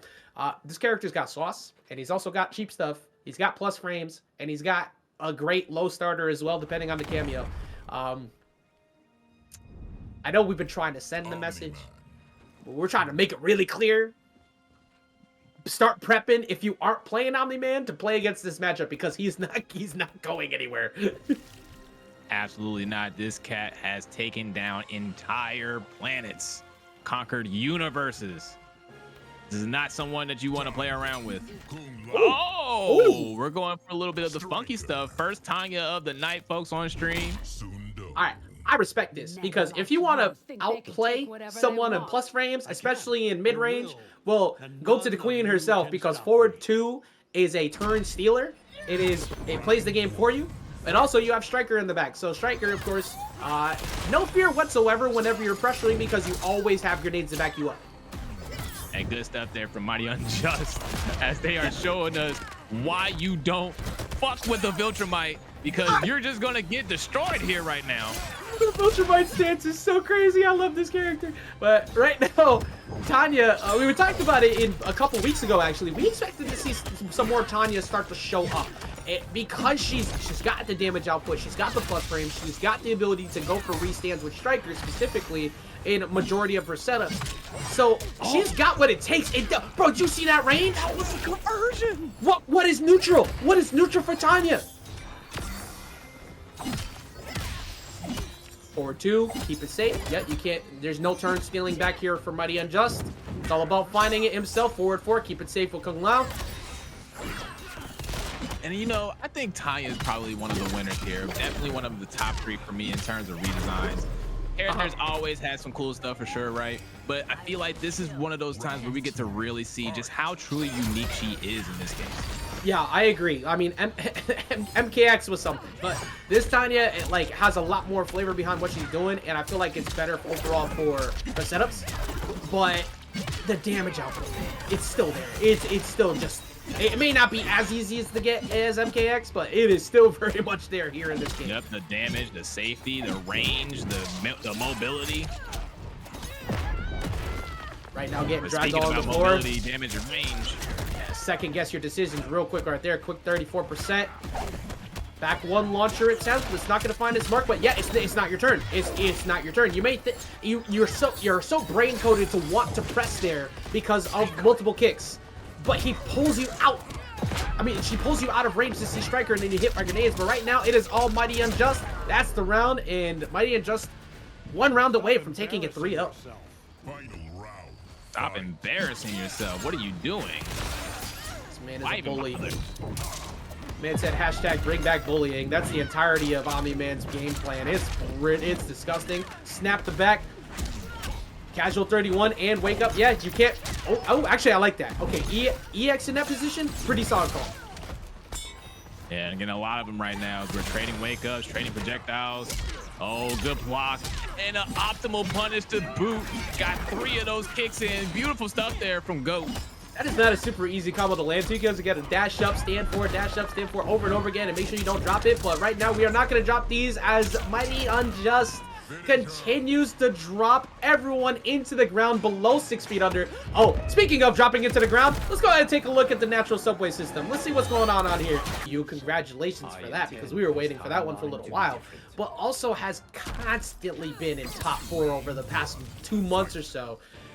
But XDarkElite had something to say about that. With that classic combination, like we said again, of that Ashrah with Sareena, but sooneo earlier, making people look foolish with Liu Kang. All right, and we're getting another shot at that round 3 goodness right now. Oh my goodness, it's like the NRS gods have heard me, folks. We get Omni-Man and the pyramid. Oh my goodness, and Ashrah. Eating good right now. I don't know about you. I'm having a great time. But I've actually been having a great time watching some more Liu Kang too, because 333, finish it out, go all the way to the corner, 387. One of the weaknesses of Ashrah is that she doesn't necessarily like to play the full screen game if people have a really solid fast fireball, because she can play the zoning game, but a lot of hers comes with startup. Nobody really likes to deal with Liu Kang fireball full screen in the first place, and that's exactly how sooneo shut that down. All right, and just trying to take their time here, having the dark mode activated, which it does have some counter zoning elements here, but you have to be careful because of a lot of the recovery that comes with that shockwave. Oh, big anti-air 2, back 2 continues. Full corner carry, quick 28% off of an anti-air. There's forward 4-3, and what do you do? Well, you gotta break it. You have no choice, because at this point, you're about to hold that L. Ashrah's girlfriend. Oh, they're roommates. Oh, roommates quotation. I got you. Right now, it's looking like we might not have quotation marks around this W because Sooneo is going to finish this very soon, like so, and finish out game number 1. And that was a beautiful anti-air there, right? Great awareness from Sooneo using that pillar. Phenomenal gameplay from Sooneo. Like, it's crazy watching how he was able to shift around how he played earlier to this, because Liu Kang, like you said, you know, the Ryu, if you will, of the game, could do everything. Like, he could do everything very well, and being able to play the up-close pressure game, keeping yourself safe, getting the full screen zoning with backed up with Stryker too, it feels like it's not ever really your turn, and he's doing that against the great combination of Ashrah and Sareena. And I like this switch to Lao because Lao at least presents a bit of fear for trying to do that too much, because the low hat might poke you out while you're trying to zone. Yeah, and that's definitely the name of the game here, right? Utilizing the cameo system. The game's all about cameos, folks. Whether, you know, it gives you the advantages that you need for neutral, damage, sometimes both.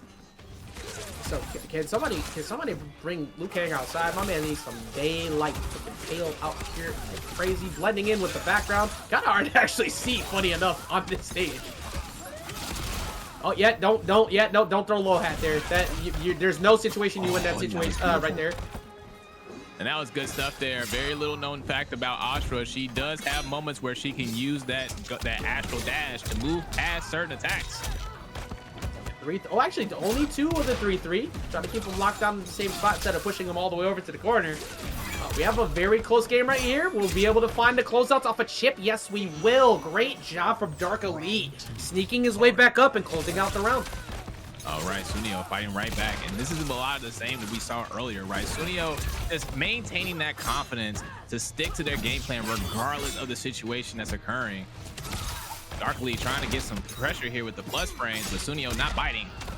XDarkElite just looking for an opportunity to try and get a big combo starter, but that has not been easy to find against Sooneo. Like you said, the zoning has been great. Gotta watch out for the Heavenly Ghost. Do not let it come up. It is not this here Sunday, so it's not gonna hit. And what I do like from XDarkElite is that they are definitely trying to utilize the astral dash more to get past the zoning, with Sooneo doing a good job of switching up the projectiles that they're using to throw off XDarkElite's timing. Ooh, yeah, no, you're right. I mean, that's the thing with zoning. Like, it seems very linear, but it's all about mixing it up, because once your pattern has been caught, that's where things happen, and we need that. Yeah, you needed that breaker right there. Last thing you want is him getting that 2-1, get a big full combo punish, and all of a sudden, you're down a whole game. Actually, even in the whole game. I was looking at that backwards. Oh, gets caught there trying to move past. Oh, but gets it that time. Nice punish. All right. Sooneo has eliminated a lot of the up-close poke game, too. He's been forcing XDarkElite to basically go astral dash over and over again, try and find small hits, but that's about it. A long game. This background this stage is so creepy. There's just so many things that are just moving that do not look like they should be. Yeah, here's the thing too. Somebody earlier, oh my god, bro, I just saw that thing in the background. Yeah. Somebody earlier was talking about how we have the holiday stages with Johnny Cage, and they said this should be the Christmas stage because it's red and green. I'm gonna say, oh, no. they're not monster, like that thing right there is like the tree. We make that the Krampus or something like that. Oh my god! Wait, no, wait! That is the tree actually spitting, because it's actually gonna spit at you. But like, what? The arms are ornaments. Oh my god, no! A cat comes over and like hits it, and the arm just falls off. Oh my god, you know just what? Deliciously horrendous. You know what? Make it happen, honestly. Put a little Christmas hat and some stockings on, and those are the tubes. Sooneo looking to open some gifts soon, potentially a trip over the top 8. Gonna drop the Fatal. I mean, honestly, this is as accurate as you could get, because he indeed could not breathe that whole match. XDarkElite was just getting a lot of openers, but once it went full screen, what do? The answer is nothing, as your hopes and dreams get drained down the toilet. And, he looks at the proud job that he did to that. That's all I'm saying. That's kind of disgusting the way you're staring at that, bro. Like, you nasty. You didn't even spray after you were done or anything. Like, it really does smell like somebody died in here. And on the 5th day, they rested. Sooneo trying to move forward here in the bracket. up 2-0. Oof. The flesh pit. Well, I am proud to be one of wait, your what is champions. this? He's Dr. Manhattan. I'm not gonna follow up with that because then I'm gonna talk about that movie and everything that happened in it. Yeah. Y'all can I don't need chat to go amongst through that yourselves. pain Yeah, again. y'all can talk about that amongst yourselves in chat. We got triple fireballs coming through, and this is exactly what the name of the game is for Sooneo.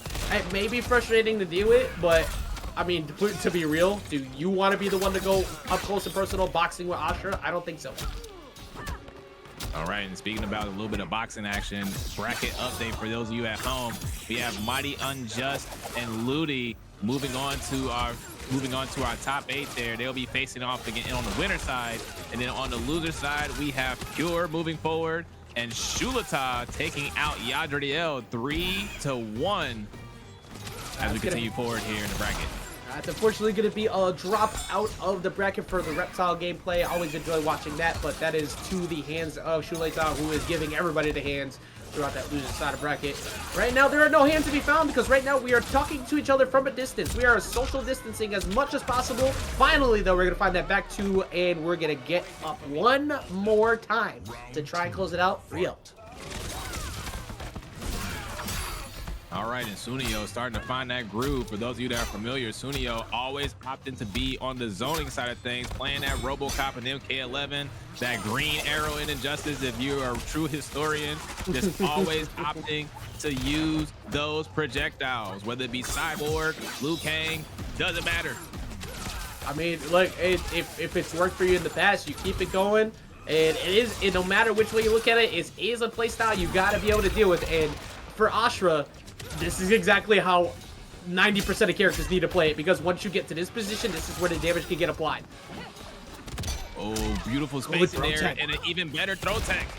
This is actually a great opportunity. Oh, no, finished it. Just had to go forward, 4-4-3-4, and finish the whole job. Get the full screen knockback, but he actually walks his way back in. It's a great opportunity. 4-2, you had the break. And again, that counter poke, right? So much priority and so much space cover. Tried to jump, but couldn't even do that with the 4-3. DarkElite stays alive.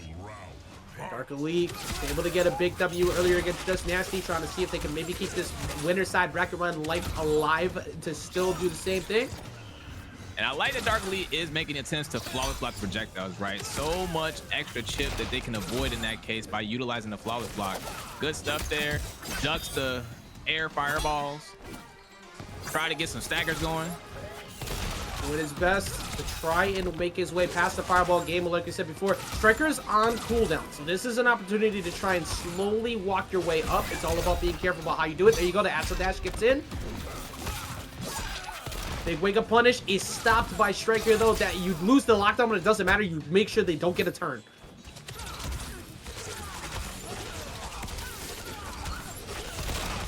On a low damage. It doesn't matter. He finds his opener. Nice. You have to just guess correctly. Making sure, like, you see 2 lows in a row. Oh, that hit. That hit. That hit. Yep. Yeah. You decided to press. Shots fired indeed. That is the end of the winner's side round for DarkElite, as Sooneo gonna send a message with some sticky hot fire and take it all, because that man is decaying, and you know that breath stink. That's gonna be a finish there. Oh, you are not shimmying. You are not shimmying in front of him. That's actually, that's rude as shit. It'll be happening later. You catch all the VODs right on TNS, which you will see plenty of people watching as we have another match of MightyUnjust playing Omni-Man up against Ludi Sindel. All right, getting the party started there. MightyUnjust trying to get started, but Ludi, immediate response and an immediate breaker. Definitely understand doing the early breaker there, of course. Breaker's costing 3 bars. You definitely don't want to be in a situation where you're forced to break and then forced to guess. I was trying to guess how much damage that full screen dive would equal. It equals 33%. I know we said this many times over the night, Jackal, but catch me playing Omni-Man when this bracket is over. This is so much damage. You and me both. There we go. Get some damage ourselves. Ooh, decides to not go for the overhead. Decides to cancel back down to the stage, looking to see if maybe MightyUnjust would press. MightyUnjust gets the throw out, though. You gotta block high. It's so hard to guess, though, because you gotta block high or low. Nobody knows. Wake up with the chest bump, and that's gonna be round 1 going to MightyUnjust. Fight.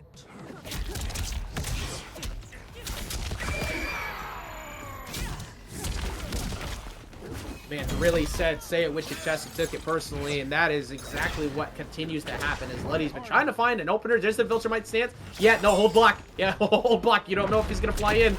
And there's the stop. Bro, this character's this is jump scare to character. I think I finally feel confident in saying that. Everything he does, it just makes you stop pressing buttons. Oh, yeah, absolutely. Stop sign character, indeed. Right there. Don't push nothing. Not whiff it. There we go. Make up cartwheel. It's hard to play the full screen game from this position. Good job blocking the overhead, but it is not. It wasn't actually your chance to play. Down 1. Good job blocking high again. Down low. Back 1. That will get the job done.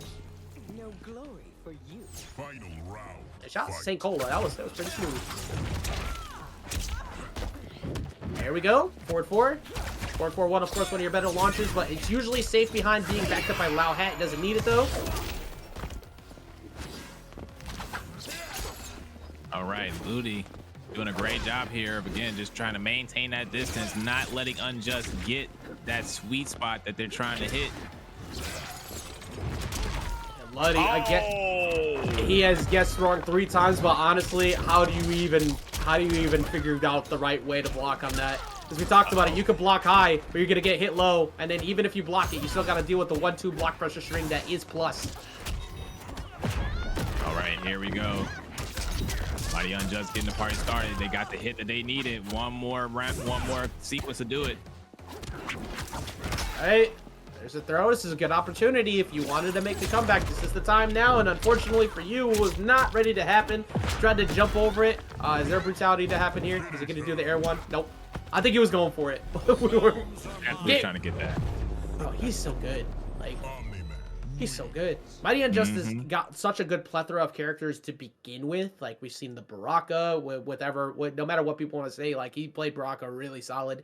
Of course, not as much Baraka now with the lack of Cyrax, but it doesn't matter. He played well with it. And then there's Kenshi. So the whole thing about MightyUnjust's game plan has always been locking you down. It's about preventing you from playing the game.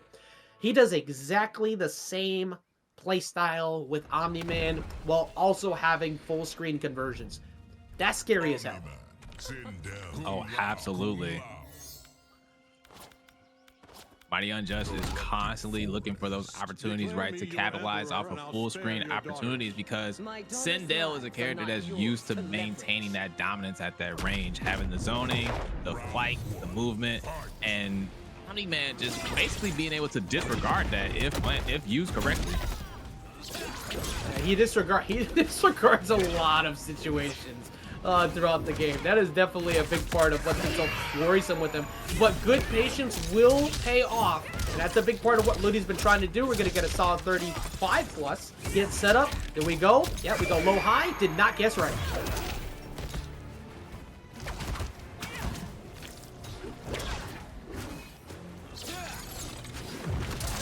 Scare spot. Oh my god, again, that full screen tackle from air to air into the low hat pressure at the end. So even if you do manage to somehow get up in time, maybe want to move, the hat's right there.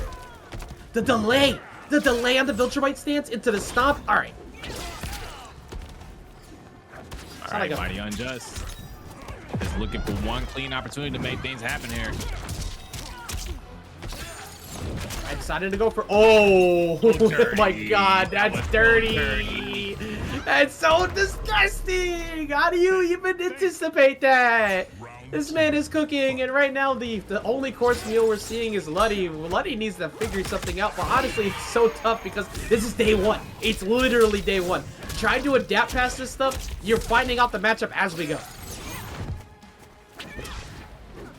Ludi showed he could do it earlier against Aphrodite. Well, let's not forget that he did win that game 5. Aphrodite kind of ran over him in game 1, but Ludi is very consistent for good reason. However, if I remember correctly, matchup history between these two, I think MightyUnjust has been undefeated against Ludi so far in MK1. So you know he's trying to keep that going. All right, good flawless block there. Trying to wait it out, but gets caught. And you have to flawless block if you ever hope to get a turn. It is +3, and very hard to try and check because you always have to worry about the potential Lao hack showing up. He converted off of that though. All right. All right. Was that your You got a game, starting to pick it up. And again, you know, I like that MightyUnjust is changing up their approach here, right? Because that dive bomb, right? You didn't really see them utilize it that much in the previous matches, but understanding the strategy that Ludi's trying to implement themselves is, again, you know, adapting to the adaptation and trying to take that knowledge and turn it against Ludi. And speaking of adapting too, MightyUnjust finally, I think that we've seen since like the first time he showed up earlier, used forward 3. Forward 3 is a surprisingly like jump scary low. It's 14 frames of startup, but because of how low it is to the ground, it's really hard to react to. And if you have that backed up with Lao, you can convert into the tackle. Or if you have Scorpion, if you press Scorpion's cameo as you're about to go for forward 3, it full combo converts. So it's actually a very solid low that he hasn't even needed to use prior to this yet. Perhaps I'll keep you and your daughters as pets. That's For that, you That's will crazy. die. Wow. That's crazy. You do not just say that to royalty, bro. What is wrong with you? What is royalty to a universe conqueror? Bro, We have taken out dynasties before. he said Outworld getting folded by Viltrumite every day of the week, bro. run the set. Y'all got 18 people going up against me. I got myself. I ain't worried about nothing. All right, MightyUnjust here, taking their time, but tried to go in there and gets punished for it. Except for anybody who hasn't watched the show, we talked about that line earlier. Just watch the show. It's even worse there. Oh yeah. This is Yep. tame. Yeah, This is with how dark that was, it's somehow worse in the show. Right? Save block string pressure, of course. Back one, trying to go in. He's gone high quite a bit, but I like this. This lockdown from Ludi was good until he just got reversal thrown, and now I don't think that, yeah, that's not gonna be enough. Oh my god. Bro, that in slow motion is wild. You see the fish just raining down on their head. Can somebody go get that clip and just add the bonk noise to that for me, please? Thank you very much. 1-2, drag him through the mud. Side switch back over, ended with the stomp. 33 side, bro. 33% guaranteed side switch combo. I'll take that. And honestly, like, major props to Ludi here for trying to just stick it out, because for all the damage, for all the harassment that Omni-Man is dealing out, Ludi is still fighting back, right? You just saw the flawless block there on the stomp, making the adjustments, right? Getting a healthy combo there.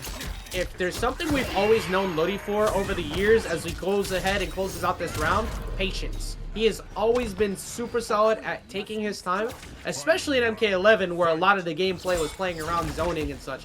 Here, he just waits it out, knows that he can't try to zone because Viltrumite stance is right there. Also, full screen conversions with Armor are right there. And as soon as he can, he steals his turn back. Yeah, and then MightyUnjust is just, even for all of Ludi's advancements and adjustments, MightyUnjust is still just making this as hard as he possibly can, because right there, right, just taking their time, blocking the zoning, not really giving Ludi too many opportunities to take advantage of here. Oh my gosh. Jump scare number 85. Exactly. Jump scare the character, man. Like, what do you do? And the fact that when you, if anybody's wondering why, like, Ludi's not dashing up or doing anything about when Viltrumite stance is up, try it. If you press, Go ahead. if you move during that, he's stomping you. He's full screen uppercutting you, which is a full combo convert. And yeah, you just let it rock. You see him doing that, that is his turn. You're doing nothing about it. And Kung Lao had very much a good compliment to Omni-Man's shenanigans for sure. Being able to just go ahead and get in with that dive bomb, the hat falling right up after.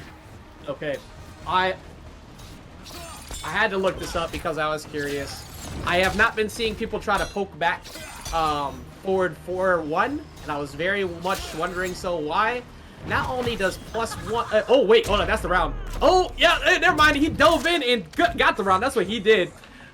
MightyUnjust taking it 3-0. All right, I'm gonna let the fatality rock before I start talking about how cheap these frames are. He is going to get you. He is quite literally inevitable. There's so much to fear with that. But right now, we're going to talk about who will be the opposer to Omni-Man in winners finals. Right now, it is Sooneo versus Matrix, and we just saw not too long ago Sooneo absolutely destroying the matchup on how to slow it down and make it so you can't get in against XDarkElite, who did make their way back into loser side top 8. But let's see if that happens again here up against Matrix. Oh, got caught there with the string. That's kind of the guess there with Liu Kang right in that situation, because he can easily stop the string, stagger, special cancel to catch you pressing a button, or just finish the string in general for something similar. Right now, backdashing away from that 4-2. Using Breaker round 1 to try and make sure that he keeps him locked down in the corner. I actually kind of like that, but right now, well, he's backdashing. Like, actually, he's not even backdashing. He's just holding back. He's walking right out of the distance of jump-ins. And you do that, that's a free punish with back 2, full combo launch, and Sooneo just understands this matchup. Oh yeah, absolutely. Just taking advantage of all the opportunities that are presented to them and doing a great job of minimizing Matrix's opportunities. And looking to maybe put one on the board here if he can, but at the moment that has been backed up between a lot of lockdown. Of course, smart attention to detail. You should always pay attention to Stryker's cameos because they do take a long time to come back. So once you see that he's out of it, look at everything that has now gone in favor of Matrix since he was able to pressure after not letting him steal a turn. Misses a combo follow-up. Doesn't matter though. He still has him locked down. And great response there from Matrix, using the armor to get through that string and catching Stryker in the process. Yeah, Astral Dash has nothing to do. Oh, I forgot that's a brutality. I forgot. Bro, just meat. That's the closest y'all getting to. All right, hold on. Wait. No, I'm gonna be very careful about how I phrase this. That's the closest y'all are getting to the character meat in MK1. I was about to hit a whole. Chat, I was about to be smacked with the greatest pause you had ever seen, but I caught myself. Oh dear, it's happening, y'all. We're now at that time for the real, for the shenanigans. It is 10:20 p.m. Eastern Standard Time, and the delirium and hysteria have finally begun to set in. Bro, I just realized that Liu Kang ain't got no eyebrows in this skin, bro. This man is just. Listen, he said, "I've been dead before. I can do it again." Yeah, how'd that work out for you last time? Hey, you know. Actually, you know what? Funny enough, pretty well. He definitely ruined some people's day in Armageddon. All right, yeah, you know, yeah. Shang Tsung thought he had it. That's what I said. Like, wait, pretty well. This man he thought he was getting the blaze. He's like, nah, get over here. Just pulled him back down. Yeah, remember a few years ago when you didn't play fair with me? Well, now I'm gonna go ahead and do that myself. Oh my God! Somebody said, "Ayo, why he looked like a Wii Fit Trader?" That's actually crazy. I just want you to lose. Good breaker on the 2-1. That would have definitely been the round. Matrix is playing better distances. There's 2, does not follow up further though to try and get the poke for the drop down. Instead goes for the beam, expecting that to be on block. Oh, empty jump grab. We are now getting into those layers there. And we're at a spot where, yeah, this is exactly what I was worried about. Triple fireballs, and the zone game will absolutely steal the match back because Astral Dash or the dark mode won't be fast enough to win out that war. Yeah, and you know, something to be said about Suneo's playstyle, right? Like he definitely is a zoning style player, but it's an aggressive style of zoning. If you noticed earlier, he throws a projectile and then moves forward before throwing another one. He's using the projectiles to close the gap. He's not really always fading back. Right there, as you see, right, dashed up, does the back grab, is actually willing to take the fight to you. He's just really good at spacing out those projectiles. Oh no! We call that tactical crouching, because that is getting into I can't with you, bro. I can't with you, bro. Out here moonwalking like it's Thriller, just shimmying all over the place. This is still one of my favorite fatalities, by the way. Suneo is feeling himself right now. What? Fatality. That is, look, we're getting closer to Thanksgiving, so he's just practicing his wishbone strategies, you know? Like, sometimes people like to go from the left and pull from the right. What if you just come in, like, from over the top? Like, you just push down. I feel like you were always going to win in that scenario. Like, it's RPS all over again. Scissors versus paper versus gun. I think that Liu Kang decided just that he wanted to use gun in this situation. Liu Kang. Right? And, of course, if you're going to be the god of time, the god of reality, you get to use whatever you want in this case. And sometimes you just gotta keep it simple. I just realized this man rewrote history and still decided to call in the NYPD to be able to back him up. That's crazy. He's like, look, y'all got money. I know y'all got stuff. I'm bringing you in to be able to rob everyone to take these games. Right, I know y'all willing to shoot somebody, so like, come on. Oh my god. We got game number 3 coming in. Speaking of all these shots that have been fired, all right, that's crazy. I didn't realize that Stryker's handcuff cameo just completely takes away armor. I didn't realize that either. That's actually good to know now. That's actually OD. Like, you switched your whole cameo to counteract the zoning, and Suneo lets you know right off the bat that that's actually worthless against me right now. Yep, not a projectile. Good. Not a projectile, buddy. Sorry. 2-1 starter, full combo punish in dark mode, 35%. Oh, I had the right call too, but the duck at the right time. While Suneo is just walking back, and honestly, it's working. Keep it up. Yeah, Suneo's positioning is definitely something to be desired here, right? Because Suneo has managed to be able to avoid just about everything that Matrix is trying to throw at them. And if you notice, almost every time that Matrix has tried to use the energy wave, Suneo is just avoiding it completely, negating those plus frames, negating the chip, and making sure that they are the ones that are maintaining the flow of the match here. You know, with the way things are going here too, it's 2-1. Let's see what you can get out of this. You only get 28%. Didn't go for the full combo starter because he wasn't in dark mode, so it doesn't matter though. He still got his turn.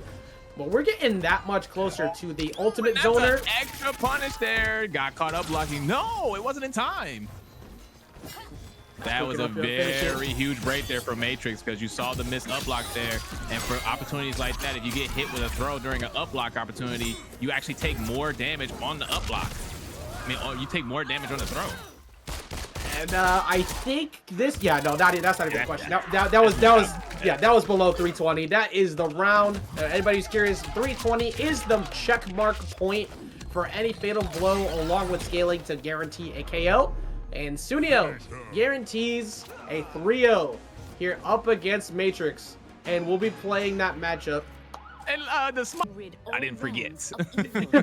I mean, like, Omni-Man, he still got a family. He got a son, but that son also got a conscience, and he beat the hell out of him for it. So we're gonna find out right now. We got the Ashrah mirror through and through, with the Ashrah Sareena looking like week 1.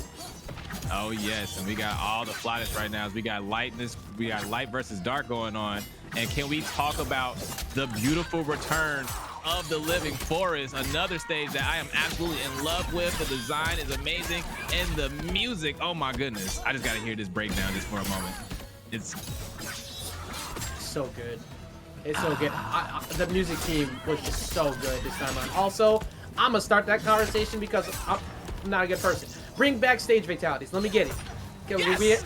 No, you are a beautiful individual for bringing that up. Love stage fatalities. I need it. Listen, I need to dip you in a vat of acid. I need to throw you into something that'll eat you. I need to watch you get ran over or stomped on by something, all right? If there was some way where they had like a version of the pyramid where you can literally kick them off the pyramid, and that's the stage fatality, and they're like rolling down the stairs. They're just rolling over and over down the steps. It'd be so good. They cut to a scene where you finally get to the bottom, and then like everything is just like gone, right? Your arms are like falling down, following you as you're tumbling down to the bottom. And then when they get to the bottom, Jim Carrey goes down there, and they miss the final step just like that, Slinky. And for anybody who got that reference, just know you can, in fact, apply for retirement. Just giving you that heads up. All right, 2-1. Tell me your age without actually telling me your age. I do that throughout the night just to check, just to see who's still here with me right now. Hey, listen, it's all right. You are not alone here. Getting the opening here.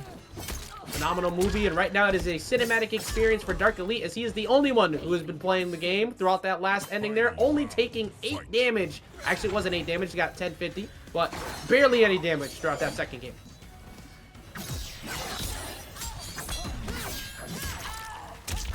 Big anti-air. Got those! Yep. Good stuff there from DarkElite. You get that at the right peak of an anti-air. You could still stand one that. Very solid. DarkElite showing he's got the optimals. Good block there on the wake up. Down 3, trying to get yourself out of the corner. Speaking of which, we're going to actually send you further away. Get some full screen distance here. It's all about the big thing with this matchup too. I know it's a mirror match, but it actually comes down to the Ashrah's utilization of Sareena. Like, you see how they mix it up between the double blades or the single? It's trying to get you to fall asleep on the double blade so you can walk up, get a free poke, get yourself that spacing, get that overhead, and start to apply that damage. Oh yeah, and good stuff there from Pure, utilizing that 4-3 there to catch DarkElite slipping. So DarkElite is going to close things out here, taking game number 1. DarkElite keeping that run going very well. Pure trying to make sure that this run doesn't come to a close, but that was a very close game throughout all of that. DarkElite was just a little bit more calm, if you will, when they were playing mid-range. Most of the combo starters were 2-1, which you're going to see pretty often anyways, but trying to outspace in the mirror match is weird because you're playing the same character, and you don't want to recklessly approach, but DarkElite was just that much more patient. Yeah, and this is a true mirror, right? Same character and cameo. So whatever you can do, I can do as well, if not better. So we're going to keep moving forward here. First to 3. DarkElite on the board. Getting things started early. Wait, oh, hold up. Wait. Billy Joel just made me realize that Stand 2 is basically just // on Kai. Why have I not been playing Ashrah this whole time? I've been messing up. Listen, know for a fact, I personally told people to play this character. When I saw that combat cast and I saw those buttons, immediately, I literally told a friend of mine, I was at work when the game launched, right? And I literally messaged him. I was at work. I was on the clock, and I had to stop and say, hey, can you check something for me real quick? You know that button that she does? That one right there where she like flies over your head? Is that an overhead? Yes, it is. And you can special cancel it. Oh, I'm playing this character, and you should too. And it's right on cue with the special cancel as well. This is going to be a chip out coming in from Pure, but that's something people will fall asleep on all the time, even though we've seen it as much as we have. You cancel it, you drop down with a jump kick, and somebody gets caught. It's still your turn, and it makes people hold block too because they don't want to get hit there. So it's just more likely that you steal a turn away. With full screen double blades, get the knockdown. Yeah, getting the ideal start there. Good stuff there. 382 for your troubles. Forward 3. Beautiful stuff there. Didn't fully commit, though. Always timing Oki for the low, too. Very solid timing from DarkElite. That's something that Pure can get high-low mixed up on. So speaking of eyes, look up yourself. There's the overhead. All right, conditioning has been set in. A double dash into a grab here. Pure trying to build up some real estate for themselves. Oh, gets caught. You're just waiting for an opportunity to try and snag a turn. There we go right there, but it's not going to happen. Down 3. And you get corner out of this. Yeah, love the patience there from Pure, making sure that DarkElite spent that last cameo call before really trying to turn it up here. Going for a fatal blow. No, it's not fast enough, but I do love the attempt there. Try to close it out. Yeah, for a slow starting one, it's got insane scaling damage, so it's kind of the trade-off. I definitely thought that hit for a minute, but instead we get it round 3. Oh, good Good interrupt. interrupt.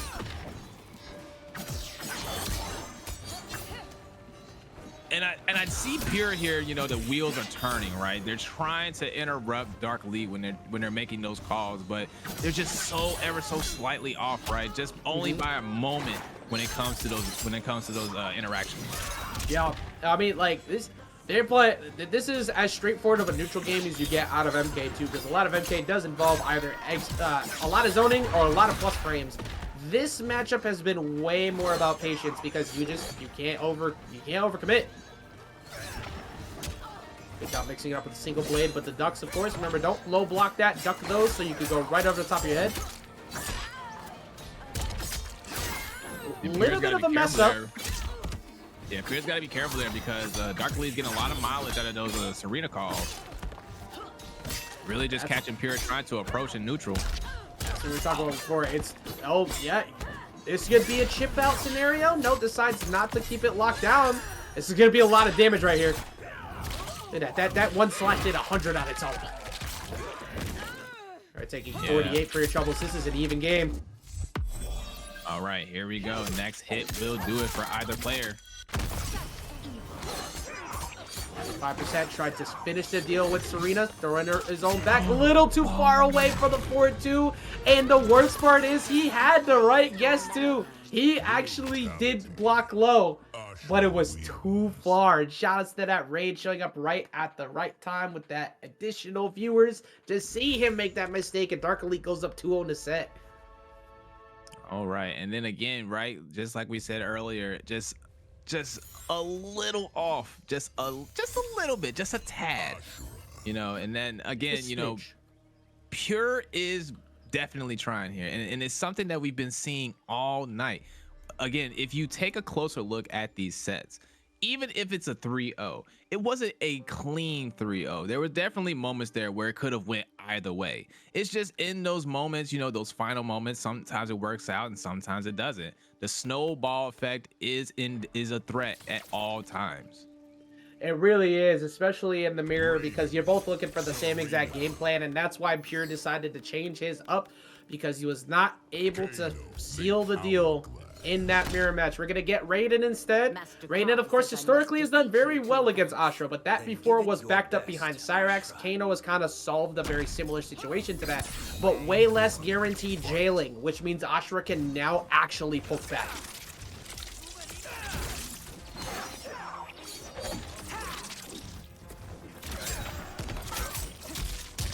All right, Kano coming in, getting the party started.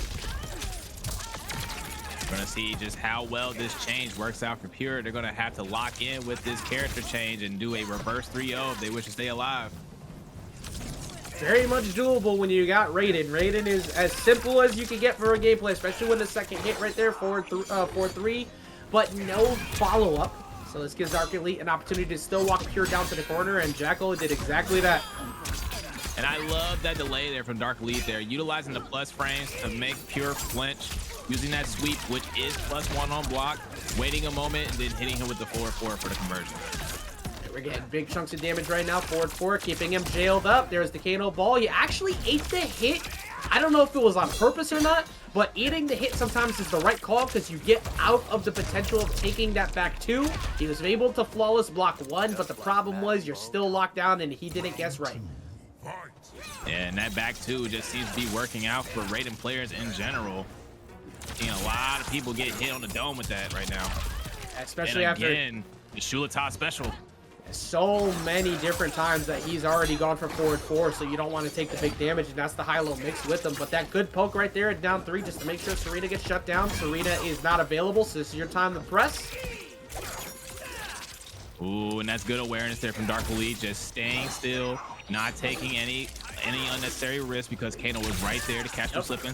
That's the cheap stuff too, because when the tackle goes off, if you're not paying attention and looking to the skies, it actually takes Kano out of camera view, so you don't notice the blades are behind you.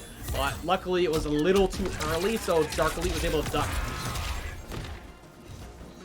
And something in this case that could help out TheMightyUnjust in this matchup is trying to utilize that dark mode that Ashrah has, right? Because in those cases when Raiden is trying to zone, Ashrah could take advantage and try to catch him for throwing those fireballs, especially with having the Sareena assist as well. And then once you start hitting enemies with those dark mode specials and stacking on the dark mode on the character, you know, you gain those extra opportunities when the light mode activates again to get the extra damage. And we're going to get all the damage as we get the back two conversion into the fatal blow. The pure definition of this game plan for TheMightyUnjust was patience. TheMightyUnjust never once fell for the tackles coming in from the skies on the Kano knives, waited it out, and with 17 seconds left, pushes it to round 3 to try and take it potentially here 3-0. Yeah, but Pierre sitting on a full stick of butter right now definitely has all the tools that they need to get things going. Full cameo and super meter. I already know, a whole lot of butter, get you cooking just right. You want to make sure that you finish it, though. Do not let that food go to waste. And that is the second hit of Sareena's pot coming back. Gonna go ahead and break that immediately. No knives that time. It's a little dangerous now. TheMightyUnjust is starting to get a feel for those moments when Pierre is going for the torpedo. You're just kind of poking, hoping for a big opener. That's the big thing, is being careful. Playing at that range, excuse me, it's late. But try not to get caught by forward force. Here comes that overhead again. All right, and TheMightyUnjust having that dark mode active now. Having an opportunity to use those. Yeah, there you go. Using those shockwaves. Back to light mode, however. It's all about patience right now. Looks like he's trying to go for Astral Dash maybe pretty soon, but gotta watch out for Storm Cell. Locking it down with Kano. Keeping the plus frames up. Got caught trying to move there. No more guaranteed lockdown like he used to be. It's all about keeping yourself, just kind of keeping yourself on top of him at the moment. TheMightyUnjust can absolutely make this happen. We're getting very much closer. This is going to push you into fatal blow ranges that you needed. All right, one more clean hit could do it for either player. Right. Scary position. Pure opting to go for the simple stuff there, just waiting for moments to chip out and gets the game on the board there, playing the lame stuff with a timeout victory, the first timeout victory on stream tonight. That's something actually, no, earlier with Shuletah, right? Yes, Shuletah did the same thing. It was also with Raiden. That's something you see too often, but sometimes in the right matchup situation, you hide. Because you don't want to throw the game. You have the lead, and a lot of times people will approach when you have the lead and throw a game away. As difficult as it can be to not want to press, it's all about making them guess in the first place. You don't lose to the throw. You lose to a combo starter. All right, now we're starting to get a little bit more back and forth zoning action here with the Sareena calls and the fireballs. Fire 3 for your, or 3 for your troubles. A big punish. Yep, just walk back. Wait for him to finish the forward 4-3. If he goes for the last one, then you got caught. That's on you. It doesn't matter. But, like, that is half health already gone for Pure. Nice flawless block there, avoiding a lot of chip. And that is actually, I think, 4 out of 5 times he is flawless blocked in those situations. He refuses to get chipped. Very smart on the timing. Oh yeah, and that's something that you need to do against Raiden in this case, right? Because a lot of the times Raiden's going to go for those chip situations, trying to set you up for the big hit, right? And one of the ways that he does it is that chip damage, which is very essential to his gameplay. So being able to take that element away, giving yourself more time to strike back is very much important and very key to maintain victory here as TheMightyUnjust takes the round for themselves. TheMightyUnjust not letting him play that same game plan as last time, staying right on top of him, 4-3, just to make sure, like, if you press, I'm gonna catch you for it. Sareena is full. That would have been full combo. The single blade comes back so fast, so you can't play recklessly in that position. Gonna eat the hit though, so actually only takes 74 and has to reset neutral for it. That's the big difference too between what Kano brings to the table is Kano's good for the lockdown, but unless you know on hit confirm that you're gonna anticipate the knives, you actually have to throw the knives beforehand. So it's only Raiden's damage instead of pure lockdown. All right, Pure getting that opening there. Once again, folks, this is loser's side, so loser will have to sit out for the rest of the night. they join us here in the spectator seats as we watch the matches continue to progress. But back to giving him a little bit more life. A throw will do it from this point, but it doesn't even need the throw because he's just going to finish it out. Here, still holding on to some hope here with this Raiden switch. Yeah, DarkElite, however, working on their second bar. Nice response there, not giving Pure the chance to charge up.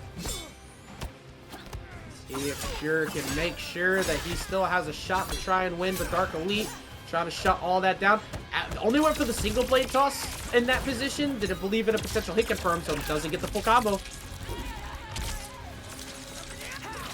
All right, full stick of butter here for Pure. Get another flawless block on that last one too. Pure, I mean, DarkElite, you have to know the Raiden matchup by now. It's all you saw for a little while there.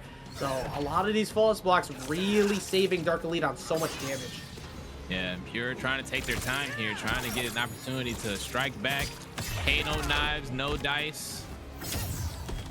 Oh, there we go. And we're starting to get those dark stacks.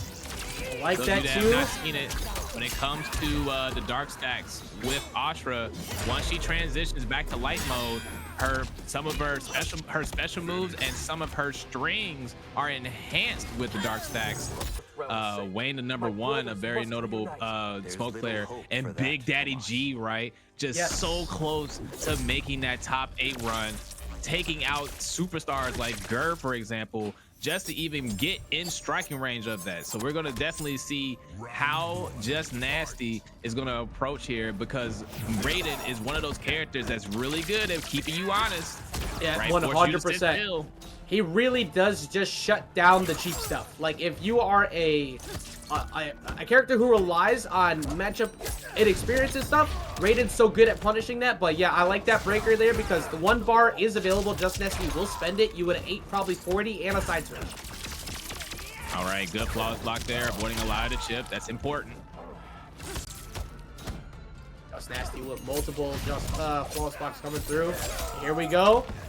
We got Kano. Also, I just realized we have Kano ourselves on the side of JustNasty now, too. He's constantly switching it up. But Shuletah getting the job done. This won't be enough, but it's going to get corner, and it's going to be a terrible spot to deal with. All right, trying to go for chips up there, but now the shenanigans start. Where do you block? You don't even know because he can't see it either. 3, 2. No, actually, just standing 3. Oh, that kills. I did not think of this route whatsoever on how he would finish it. I was figuring he'd maybe spend some bar, but instead he gets to spend Fatal Blow here and still keep the 2 bars going into this next match. Yeah, and I like that they opted to use that kind of finish, right? Because they didn't have to worry about any juggle properties, any, the gravity being slightly off. They went for the grounded conversion there to guarantee the hit. Like, phenomenally here. Here we go. This is a big combo damage starter, of course, for Raiden. Getting the casual 32%. JLM right here, and he eats the hit, so it's going to push him away. And honestly, for Smoke, I kind of like the situation a bit more. All right, JustNasty on a full stick of butter. Both players having a healthy amount of resources right now. I got the mix is so hard to deal with in these situations. Charge ball, of course, still around that knockdown. Not the easiest of time. And I do like that Shuletah opted to do a delayed wake up there to avoid the Kano ball pressure. Jackal, amongst everybody who we watch, as Shuletah might end up losing this round here because he's got the 1 bar. He's going to cash out a lot of damage. Yet. Oh, he didn't finish. No, actually, instead he goes in Viz, and he doesn't know where to block again. I was going to say that JustNasty's got the best stand 1s that we see on a weekly basis for full combo conversions, but his in-biz mix-ups, I know they're very specific to certain characters, but they're nuts. Oh yeah, definitely. We got some very well-read smoke players in the building for sure, because you got to know what's going on to really take advantage of that kind of stuff, right? You go invisible and you need to know where you are so before the opponent realizes it, so that way you can get the best mix-ups for yourself in those scenarios. So JustNasty getting on the board there, leading the charge. Yeah, beautiful stuff there from both players. Yeah, that is the epitome of go in the lab and figure it out, because there ain't no way you would get landing those combos consistently without putting yourself in the lab to do that stuff. But we talk about Shuletah all the time because Shuletah is very, very good at just playing around these situations again. Game number 1 there, said, actually just realized, said, of course, a character that can go invisible and is untouched on every patch. So Shuletah feeling some type of way about that last game, but is also a master of adaptation himself, so let's see how he approaches it here in game 2. Oh, beautiful anti-air there with the stand 1. Good job down wanting that there. Remember, you got to shut down the vicious vapor cancels when you can. You don't want to let them just do that to you for free. Backing up, trying to get a whiff punish there. There we go. 3-2. I mean, look, we know what that one is. You can hear the multiple kicks going through. Get out of there, Kano! Just run! Look, There's a lot of stuff happening that you don't want to be around for. I am really liking JustNasty's new approach. Because most of the time, JustNasty would go for combo finishers and go for vicious vapor cancels after. And we'd see the invis usually off of like a corner setup or something, or maybe once or twice throughout the match. He is now he's reducing some damage output overall off the teleports to guarantee that he gets the invis mix-ups, which is, it's just working. Yeah, and that's something that we've been seeing a lot of during this bracket, right? Is we're seeing people opting to cut their combos short on purpose. To cite MightyUnjust, right? When he would work with the Kung Lao assist, a lot of times he would not do the combo finisher with Omni-Man because he wanted to set up the 50-50 guess situation with the Kung Lao low hack. So, yeah, you know, JustNasty taking advantage of that same kind of strategy, right? Trying to get those setups, getting those opportunities to set up the real damage, right? And we're seeing it right now, the invisible. Yeah, I mean, you can see it behind Shuletah's gameplay too. It's like blocking high, blocking low, not really sure where it's gonna go. Like it's all a guessing game because you can't see. You're just playing into the player's mix-up game at that point. Keep it safe with the blades. Here come the vicious vapor cancels. Goes for the cross up. He tried to down one it, but that's what we talked about before. A lot of people will start down one-ing or trying to up block on the back two. But what happens when neither of those situations occur and instead it's a teleport and the mix-ups have been really good for JustNasty so far. Oh yeah, and also to speak towards the agreed consensus around these kinds of characters, right? You remember pointing out before that Nitara is one of those characters that has been argued to be a little bit on the more underwhelming side of things when it comes to their viability, right? And Smoke is no exception to that. There were times when people felt like this character wasn't really going to perform that well because of the fact that a lot of their cancels weren't too safe, a lot of their stuffs were highs, and in order to really get damage, you had to commit a lot of resources. But as time has progressed, you're noticing that these players aren't really worried about that. You know, they just have the confidence to really make the strategy work as they need to. You are not wrong. Smoke downplaying was an actual job you could find on LinkedIn for a little while there, but now it is not. It is just not the case anymore. And I love to see it because although the character needs some more layers and he doesn't have the mids you're looking for, his mix-up game, when played right, can still work just right, and he's gonna go. Oh, there's the overhead. There's that back two. He was always hitting low in that spot, and he finally caught Shuletah, not anticipating it. Oh, and try to get the extension there with the knives, but hit it a little too earlier and just caused a blowout. My pain fuels my combat. Round 2, fight. All right, JustNasty sitting on set point right now. Looking like he's not feeling too happy about that early trip to losers that he took earlier, trying to make his way back to that usual position in on the podium, really. Shuletah is playing Raiden Kano and is always performing super well with this with the Raiden himself. Doesn't matter who he's paired with, so not willing to count him out just yet. All right, and JustNasty blocking that back two there, which was really good because now they got the chance to get their shenanigans started as the invisible mix-ups are setting in. Up, down, left, right. I was actually curious where he would go higher or low on that because he went overhead last time, but the invis ran out just in time for Shuletah to react. It's now jail time with Storm Cell, and that time he knew he would get the hit, but he didn't follow up off of the blades, so it's now JustNasty who's going to finish it. No, the breaker shows up. This is all Chip's territory now. You got to jump out, and you honestly, that forward four, it was just the right It was the right idea. You needed to try and find an opener where you could. No surprise factor making it up here throughout this bracket, but it is Omni-Man versus Kang. We have been wanting to see the Viltrumite stance used for anti-zoning. Well, this is going to be your time to shine and figure out how you can make that happen, as we see it already right there, but Sooneo was ready. Oh, here we go. This is the match that we've been looking forward to all top 8, folks. The Viltrumite versus the God. True, actually. Like, this, the God of Time, and he didn't write out Omni-Man. That's crazy. 4-4-3. Of course, keep yourself safe behind Stryker, but he has nothing left. Be careful with how much you're zoning in these spots because he can get a full screen dive, but man, this pressure. And that's the first time we've seen the Stryker low sweep instead of the overhead. Round 2, fight. From a demigod, bro, you were the God of Time. You rewrote history. Like, you still is a god. I know you gave up your power, but you ain't gotta guard yourself a demigod, bro. Damn it. Man downplaying himself. Oh my goodness. But good stuff there on Sooneo, delaying the projectile, of course, waiting for the stance to end before throwing their zoning. Alright, here we go. Oh, there's the forward 3. Of course, like we talked about before, that backed up with Kung Lao will be a safe option, but he didn't have that there. Yeah, do it. I dare you. It really is a do it, I dare you moment. The whole situation is like, press, I'm going to punish. This would be a good chunk though. It's actually, I can't remember. I'm pretty sure this is the route that does not, yeah, this does not get scaled that hard. We're getting about 43% off of this. One more situation, we're gonna go ahead and take it out. Oh, never mind, excuse me, not 43, 46. No. He finished it that time though. He went So 4-3-4-4. You are so lucky there. Yeah, Sunio's trying to be real careful there. Wasn't There's always ready. so much caution you can have.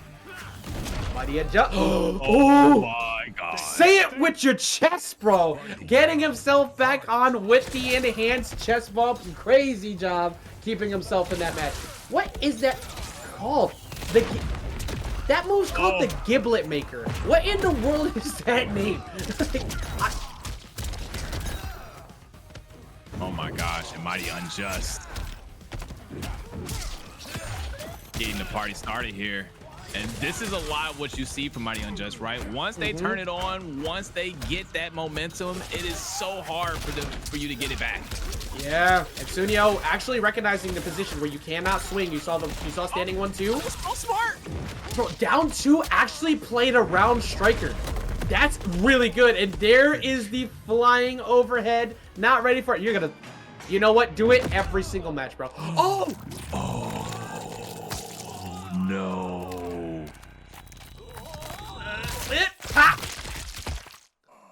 Wait. Oh. Omni-Man. Anything you can do, I can do better. I just realized that's the same exact situation that Liu Kang does with his fatality. I did not see that one finished yet. That's the first time I've seen that whole fatal. This man just splits you in half the same exact way. How do you mentally recover from this? He never will. I didn't see the rest of that. I only saw the trailer. I didn't know it was good. It was gonna get that bad. Oh my gosh. He don't even do that in the show. Finally. It's just How they made it worse? It's just a popsicle. I was not ready for that to still keep going. Oh my gosh. Oh, Studio's tired of it now. He's like, nah, I'm not going out like that. Like a 3-year-old who played with his toys too damn much and broke it. It's like, all right, well, I'm not replacing that. You cannot replace Liu Kang after that. All right, here we go. I believe that was 2-2. Full combo punish here. Oh, yeah. I like that because, again, if you feel uncomfortable for trying to go for the side switches in the air, you just go for that. All right, it looks like MightyUnjust is starting to get the timing now with that Viltrumite stance. Talked about before, Oh, that's a punish 4-3. for sure, but Stryker's there to save the day. All right, Suneo's got some work to do, but he can get it done. He's got Fatal Blow available. That's definitely for Fatal Blow range. Oh, he did it just down 2. He did. I thought he went down 2 in that spot. He did not press there, though. That's blocked, and that's the round. Oh my gosh, you did not have to do that. Round 2. He could have killed him with anything, but he finishes it off with the Giblet Maker. I love that name. Mental stacks have set in. Dashing up on the Viltrumite stance. So remember, if it's not enhanced, you can hit it. If it's enhanced, though, it doesn't matter.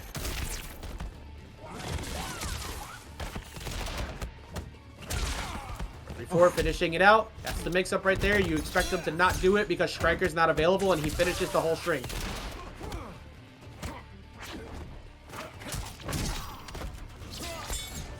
Two 1-2 or 2-2-2, one of the two. It's one of those. The whole shoulder charge. Pushing him back once again. He's catching him on that quite a bit because he keeps thinking Stryker's gonna potentially come out and he's gonna try and poke it. Uh-oh. Which, funny enough, that's the name of that string. Forward 4 into 1, and he missed the fatal blow, Jackal. That is crazy. I just knew he was dead there. But it looks like Sooneo lives to fight another day. Fight. Sooneo trying to keep that, keep himself in the game. We're gonna get a forward throw from Stryker. That is very mean, bro. That's tights, bro. He feels that. Why would you do that to someone wearing tights? Yeah, and that's the funny thing too about Omni-Man is that as strong as he is, as durable as he is, he does feel pain. You can hit him with something that makes him go, oh. So Stryker, understanding that, is like, you know what? Viltrumite or not, alien or not, you are not. Very few people can withstand 10,000 volts. I'm gonna hit you with the Scorpion Pause. Ready? You are not invincible. Goodbye. Oh yes, yes, yes. Oh, yes. I was about to say, do the foot, do the brutality. Do it. Omni-Man. This man evaporated. MightyUnjust goes up 2-0 in the set. Look, we joke about this all the time. DLC potentially showing up, winning the first tournament on launch day. People won't know matchups, all that good stuff. Mr. Rosenbaum is going to have a hell of a time trying to get that out. Gonna need a little bit more bleach to get that job done. Yeah. The NPC in the background is the MVP. Oh my god, you're right. They're just like pointing. Like, you got this all over my floor, bro. Like, what am I supposed to do about this? Right? Can you imagine being a background character in a Mortal Kombat fight? That is probably the most terrifying experience ever because you have these supercharged, supernatural beings just laying waste to everything. Oh, wait a minute. Wait. Hold on. That was funny as hell. Yeah, man, Viltrumite stance just chilling there, and Stryker. Do your Viltrumite stance now. Ha ha ha. He just puts the cups on him. Like. Oh my god. What you get. Oh my gosh. This match is just getting all kinds of disrespectful now as we are dragging your face through the dirt. Oh man, he is not dragging his feet to think, Liu Kang, think. Yeah, can't do that no more. And now the adaptation to the adaptation is set in. Also, to your statement before about the NPCs in the background, as we see 35% incoming, that gets breaking up by Stryker. Outworld is basically just New Yorker attitude, bro. They see all these people just like exploding in front of them, just like, yeah, I don't care though. I got stuff to sell. Oh, yo, everybody's just minding their business. It's just like, they'll be done. They'll be done eventually. Like, could you maybe like clean up after yourself? Like, you didn't need to do that. You just got these over the new Jays, bro. Like, what's wrong with you? All right, 4-3 blocks. Or you got the people who are like, they've been here before, so they're just all the way in the back. Like, yeah, this tends to happen like every week. It's like, are y'all not freaking out about this? Freaking out, bro. We just saw a Titan last week. Viltrumite ain't nothing different. As we see, there's no dude, like, big there's like punish a whole lizard man that comes by here like every month. Have y'all not seen the turtles? Like, they were just here a little while ago. Oh, that's gonna hit, isn't it? Oh! You get baited! That was so funny! No! 7th anniversary? Let's go. The worst are the Anenra.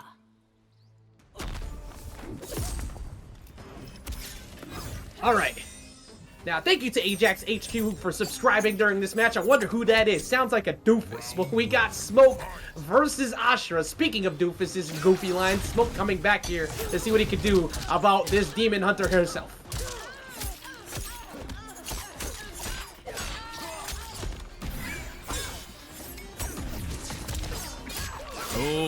that was the beautiful interrupt there from DarkElite, not falling for the shenanigans. And there you see it, folks, right? For all those different mix-ups and invisibility mix-ups that Smoke has, there is light at the tunnel if you can find it. I like how that final kick just like caught him creeping. Like you're trying to sneak through, just got like caught just around the bathhouse. Like stupid.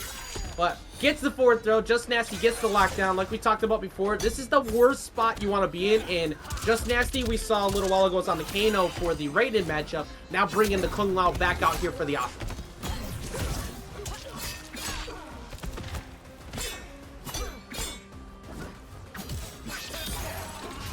Full screen zoning, very difficult to achieve when there's a Kung Lao charge hat behind it. That's going to have to force the breaker.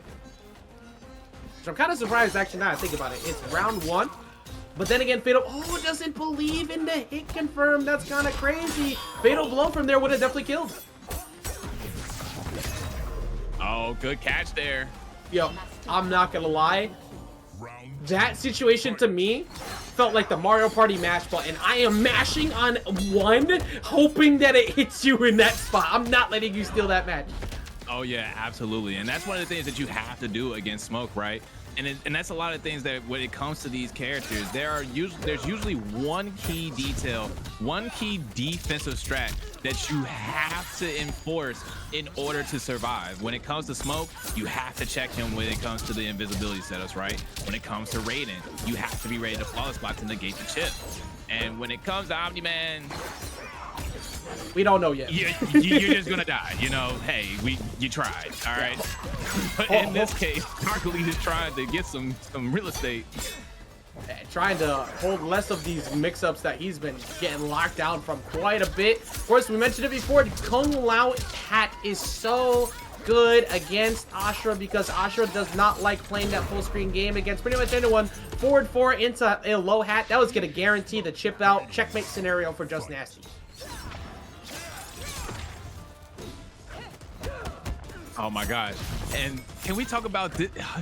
We're getting all the good stages tonight. This is actually in my top 3 best like stages of all in all the game. Like the music is so good in this. I'm not gonna lie, a big part of why I like this stage is if you look at that Tarkatan over on the left side, it's just vibing, bro. It just right? The dude with the hat.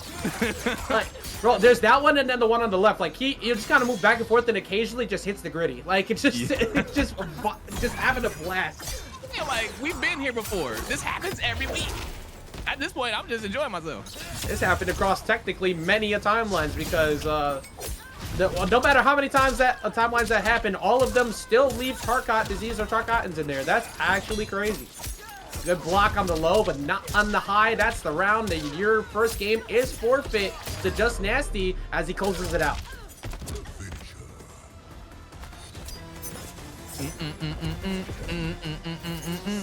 Yo, the ending goes dumb. That's such a good song. It goes in.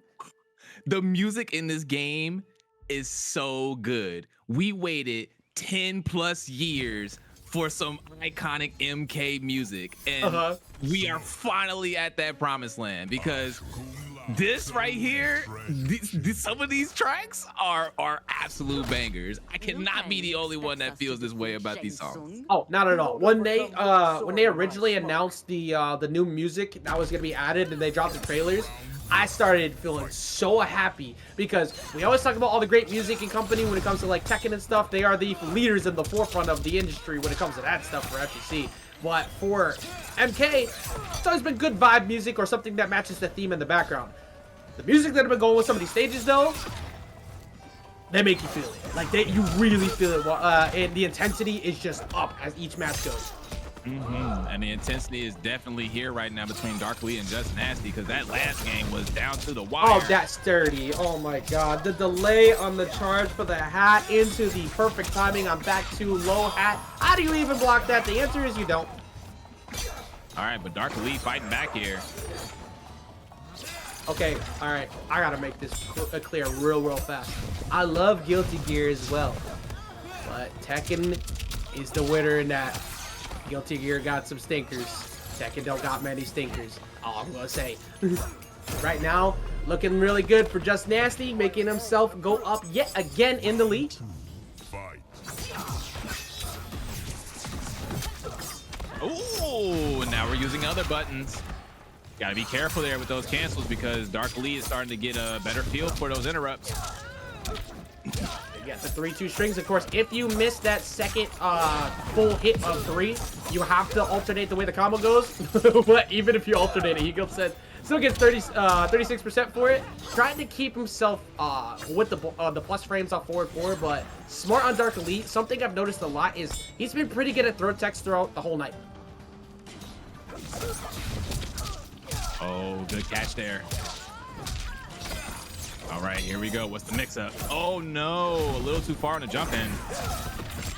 Try to get the shot down there if you can, but forward 4, man, he has been using forward 4 a whole lot as the matches have progressed, because I think he just realized DarkElite hasn't had a very solid read on when he's going to go for it yet, so he's not waking up with enhanced dash.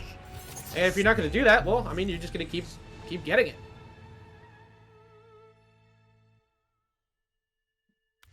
It's time for game number 3.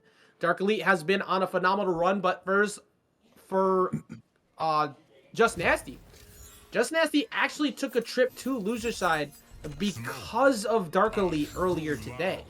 JustNasty not letting that same situation happen again. He's currently up 2-0 in the set. There's still a game, so there's still absolutely a chance for DarkElite. He's going to have to tap into whatever he was able to do earlier, and part of that is going to be switching it up to Kung Lao for the cameo. Yeah, and this is going to be, and this is an interesting matchup for sure, right? Because right now, DarkElite is fighting for a run-back opportunity against Sooneo because Sooneo is the one who sent them into losers in the first place. But JustNasty just trying to just place here at this point, trying to make it to their top 3 finish.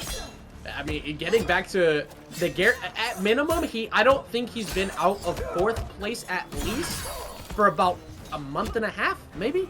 Like maybe one time he was not in that position. So JustNasty, contender for most consistent player in TNS every single week, and it sure looks like he's making an attempt at making it back to that podium. Yes, and oh my gosh, I'm such a happy camper tonight. I'm getting my characters, I'm getting my stages, because this is another stage that I rock with too for the music. But honestly, that just goes to show you just how cool this game is. I'm sorry, but this game is amazing to me. No, it is a phenomenal upgrade, and of course, it's not perfect. There are plenty of things that are still constantly being adjusted, but for what it has done visually, gameplay-wise, and a bunch of other things, I love every aspect of it. It has been such a great return for me for enjoying a lot of what MK brought to me throughout the years. Yeah, just as an MK fan, you know, there's just so many things to enjoy about this game. Now we're really good gameplay again. Fish paper cancel. Here goes the low. Oh, but finds the dash out on the jump back. So DarkElite still keeping that hope alive. Dun, dun, I told you, I'm just vibing right now. Hey, the vibes are immaculate, and they're feeling really good for DarkElite too. Because again, look at DarkElite refuses to get so run. So close. They're so close. They're not wrong. They're just off. Now, something I actually just remembered. There are occasional times, I don't think it's going to happen, we're only got 1 round on the board, but JustNasty has been reverse 3-0'd quite a few times in these spots. It's like a stamina thing, if you will. But good job throw teching himself, just showing he's not out of it by any means, but there's the overhead. Yeah, and DarkElite didn't believe in that forward 3 there, opted to go for the energy wave instead of the full conversion. Good job blocking on the low, but was not anticipating the second hit, so it gets pushed back. Low hat was on charge, so it didn't release it too early, still gets to keep himself around. Ooh, but the teleport! They teleport immediately after! That's plenty of bar to get that! They were just slightly off on the interrupt there. That was so good too, because if you remember back to earlier in the set, that as we see the standalone come through and get broken up immediately, DarkElite did the same thing to take a round away from JustNasty. He kept swinging on stand 1 to make sure that he wouldn't get an opportunity to go for invis cancels. JustNasty remembered that and went for teleport right away. That is some layers.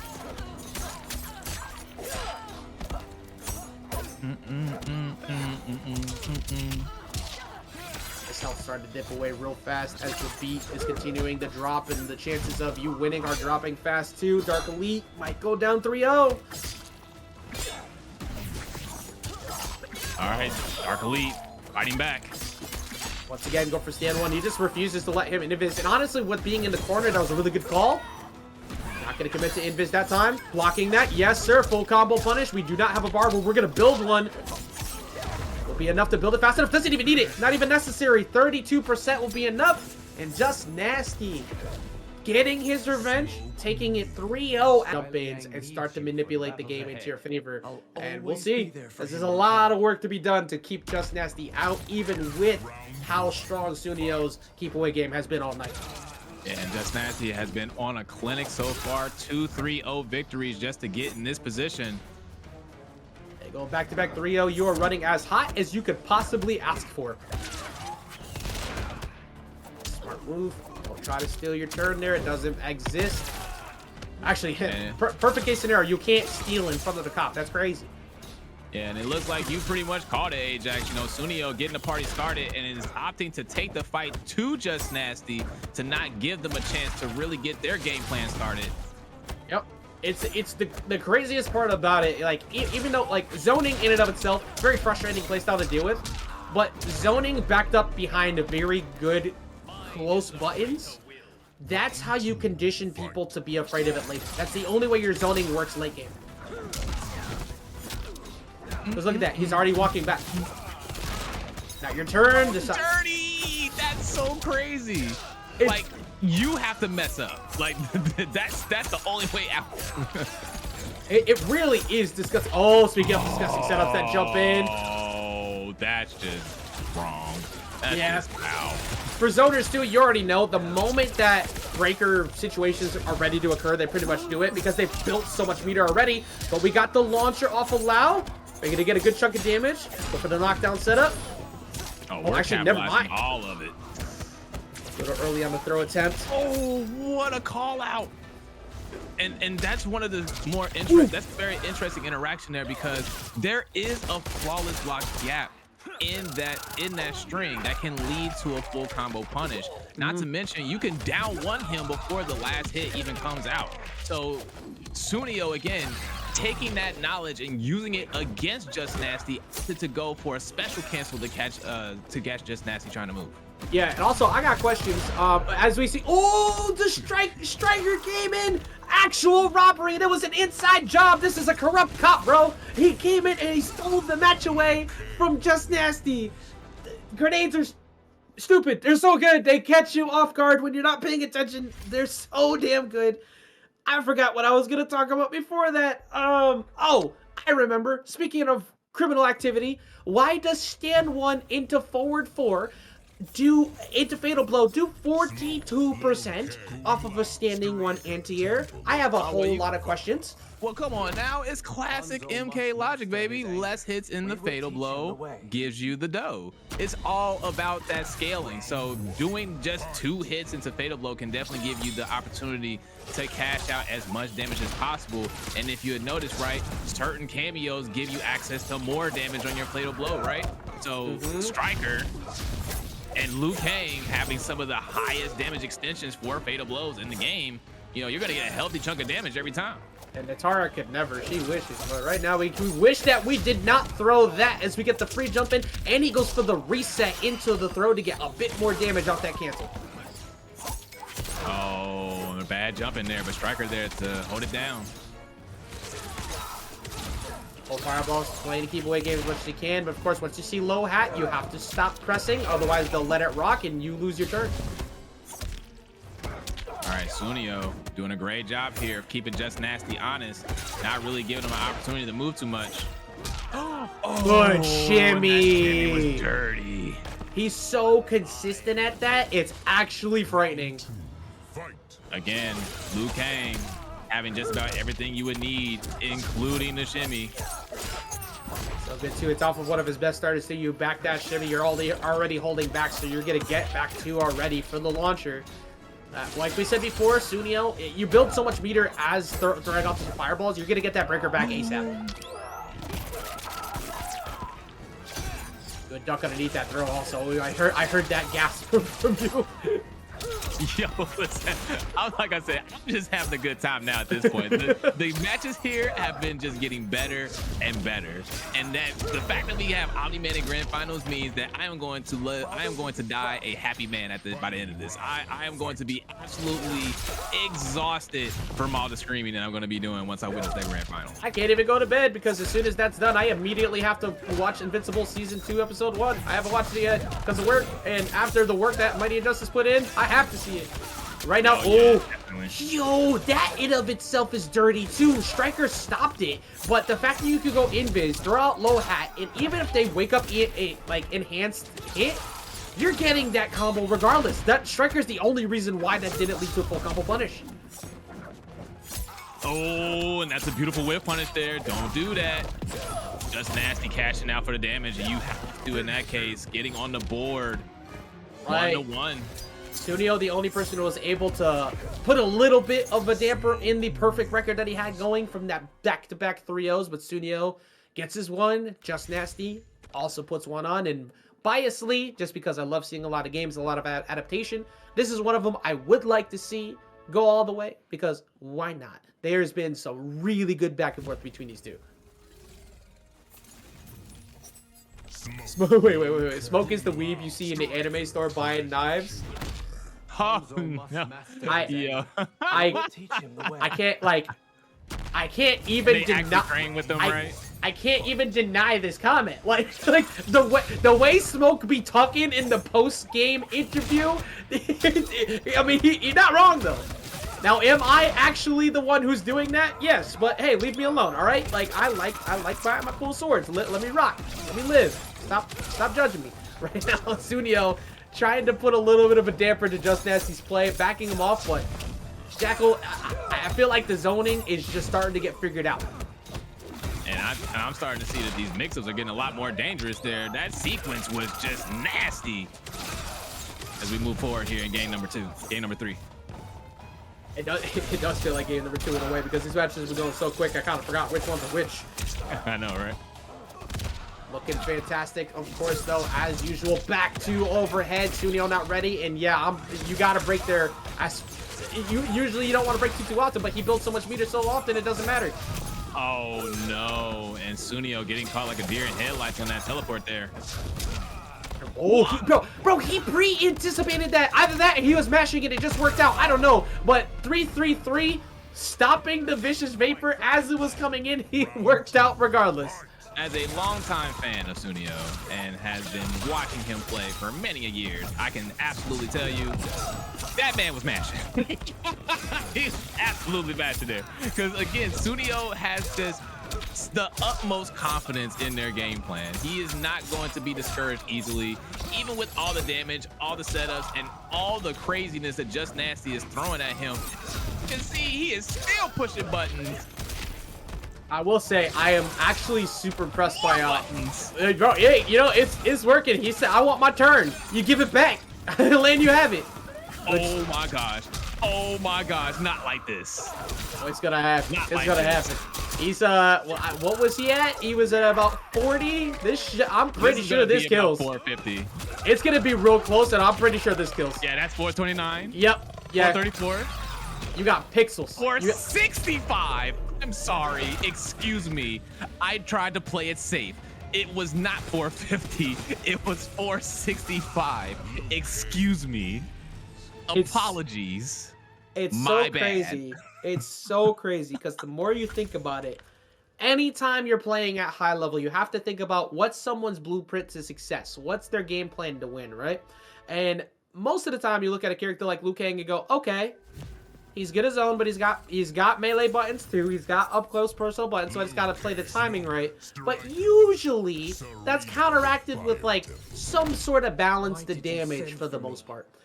But the fact that he could zone you full screen all match, and then hit you a few times off all that meter gain and take half health when being finally caught for making mistakes, that's actually insane.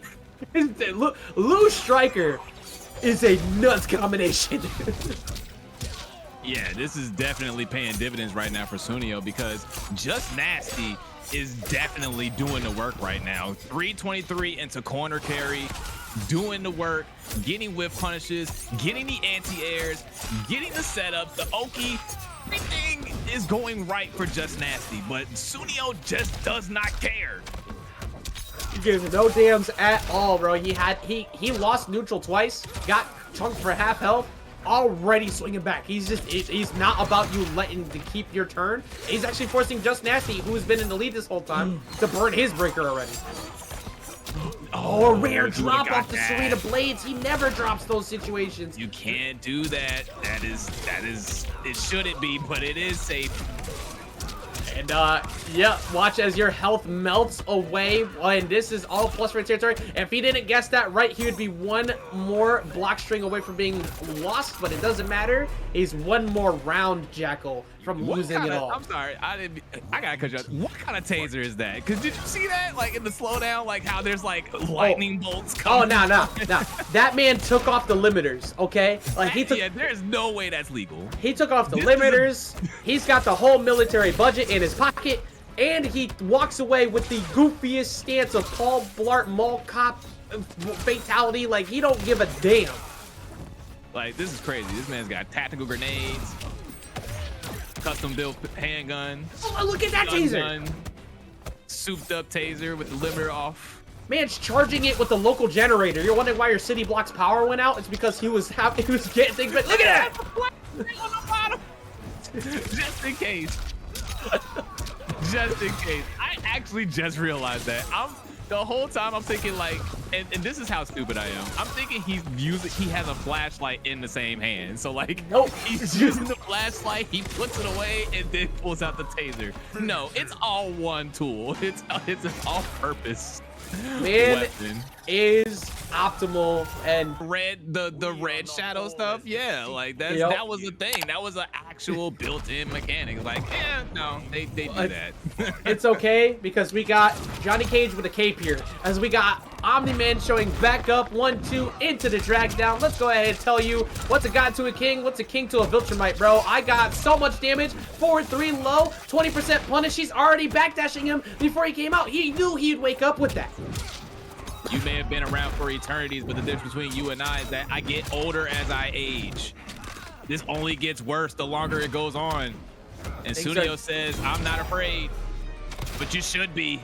Bro, the matches early on against MightyUnjust and Sooneo said it himself, he hadn't played any Omni-Man leading up to this. I love that shit. It's so stupid. It's so stupid. That is a Viltrumite. You handcuff his ass. Bro, you like, arrest him. a world conqueror versus LAPD. Like, he can't do a goddamn thing. Oh my gosh. And again, it is much more of the same. MightyUnjust now having a field day. Sitting on the winner's side, so only really needs to win the first set to go home a champion. Sooneo needed to win 2 sets in a row. Put that fatal blow away. Bro, he smacked him with the Reedus to finish. Yo, stun your stupid ass up and put that fatal blow away. Here we go. Drag him back through the mud. Do it. Oh, okay, bro, I'm not gonna lie. He need him in the ass, bro. That was crazy. He fell down to the ground. Look, anybody who's curious, forward 4-1 is such a funny move because of how much it does. Fatality. But also the move's name is quite literally uh-oh. And that's basically what just happened with that last hit. It's like, uh-oh. Well, Shades of winners finals. Shades of winners finals here as we are moving on in grand finals, folks. Remember, make sure that you are visiting that Matcherino. Check out those sponsor quests. It is more opportunities to contribute to the pot for free, and they are very easy to do. A lot of times it's literally just reposting something on Twitter, following an account, subscribing to a YouTube, or maybe following a Twitch page. A lot of what you already do. So get in there, point and click and take advantage of those opportunities as we are proceeding to witness the beauty, the might, and the greatness of the Viltrum Empire. It's been so great to watch all night, but of course, remember, if you are looking to get more data on Omni-Man, as this is the very first night we see him drop, if you see Viltrumite stance, unless it's enhanced, you can hit him out of it. But man, you don't get many opportunities to actually hit him. And this is against a team that's pure lockdown. I love this. I love that. That is great. That is actually great. It doesn't do shit either. It just It just slows him down. That's all it does. It just slows down. And Stryker, we keep talking about this. He is inevitable. At best, you could probably slow him down. Maybe.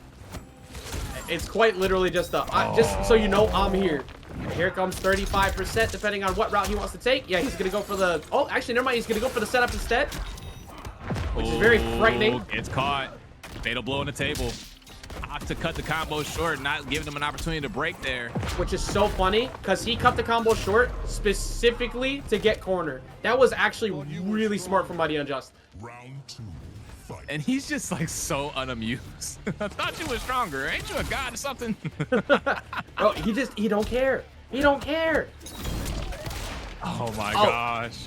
Bro, you can do that in the gap of that? That I did. Okay. All right. That's actually kind of dumb. Crazy. Sooneo, fight back. Oh, there it is. The block. Standing 1-2. Oh, back one. Trying to go for the launcher. Never finds it. And all this chip damage is pretty much always gonna allow you to get. You just hold block in that situation. It's not worth trying to fight. That's Job so, blocking the overhead. so crazy. Just stops everything. The fact that if you have don't do like that. low hat, you can combo off of that too. That was a 1-2. strange interaction. It looked like he was going to hit him.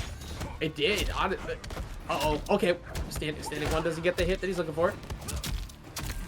Yeah, trying to keep him contained as much as possible. Sooneo just trying to get around at least. Right, good blocks. Because on reaction, that move is insane. Like he was anticipating him to press there. Oh yeah. And you know, rightfully so, right? Because Sooneo has been pressing all night, so it's definitely a very much an educated guess in that case. Well, where did he go? Nobody know. There we go. It's all about that zoning game again. Of course, you can only do that for so long. That's so fast. This is why you can't make lore accurate characters in fighting games. I This is disagree. exactly why. I disagree. This is beautiful. Full combo confirm off the low hat too. Yeah, this is not looking too hot for Suneo's round number 2. 4-3 block low. All right, this is a good chance. What, he did not have Stryker any. Actually, he did have Stryker. He decided not to continue to press. Oh, it's coming. I just Better be realized careful. that move pushes you back on block every time. Like, I don't know if you actually can punish that. Maybe you can up block it, but I don't know. And Let's- oh my gosh. Let's go The let's have a ultimate chat. Disrespect. 2 fatals in a row. It only gets worse from here. Bro, like, look at his smile. Look at his smile. Look at his grin. That is an evil man. There's not a good thought going through that man's head whatsoever. We are 1 game away from the. I can't. I'm trying to build up the story of what's happening. I look over and then I just see MightyUnjust in chat again say, "Fight Sooneo."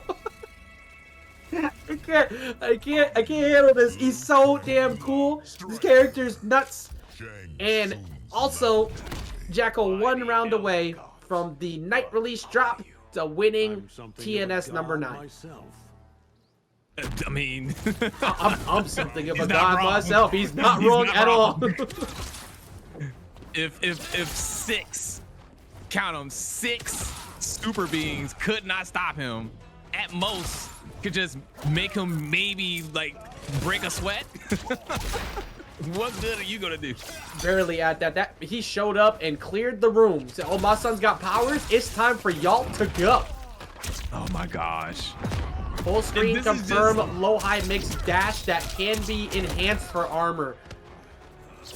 Here you have it, folks. The Viltrum Empire has arrived. And The they're time moving. of Omni-Man has begun. They are moving into Outworld, and there ain't a damn thing you can do about it. He said the realms, plural, not just Earth, not just Viltrum, not just that weird funky planet that one-eyed motherfucker is from. Everywhere belongs to us. Hey, yo, you know what? Havoc is like, come on in, bro. We about this chaos right now. Actually, that would be pretty interesting, right? Because Havoc rips off his own lips. Oh my gosh, and he did it.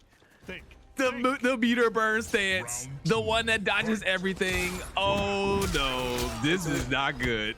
We are one last round away, keeping it safe, putting Lau behind it. There's the 4-3 block. Remember, like you said before, forward 4-1 is -6. So at most you get a trade off by trying to go down 1 because most of them are 7 frames. So it's easy to go ahead and check that, but it still keeps you locked down. Oh my gosh, this is great. I'm having a great time. Is it? Loving this. This is nuts. We're enjoying this while we can. For he is the only thing we see in Combat League. Just so y'all know, that's what. I'm gonna be part of the problem, baby. Yeah. I'm contributing to the cause. So you Yes. look, I'm doing my part. I'm doing my part. right now, he's looking like a Starship Trooper as he's flying through the skies and dominating everywhere he goes. It is conquering only. Sooneo gets the air fireballs to try and get something going. I know there's been a whole lot of one-sided conversation to where we've been talking about, but that's because so far, up until now, it has been just MightyUnjust. Sooneo has a shot, and on reaction to Super GG's Shake My Hand. That is MightyUnjust winning TNS MK number 9. Think, Lou, think! We're back. We're back. It's Evo Top 8 all over again. KDZ has awoken from his grave.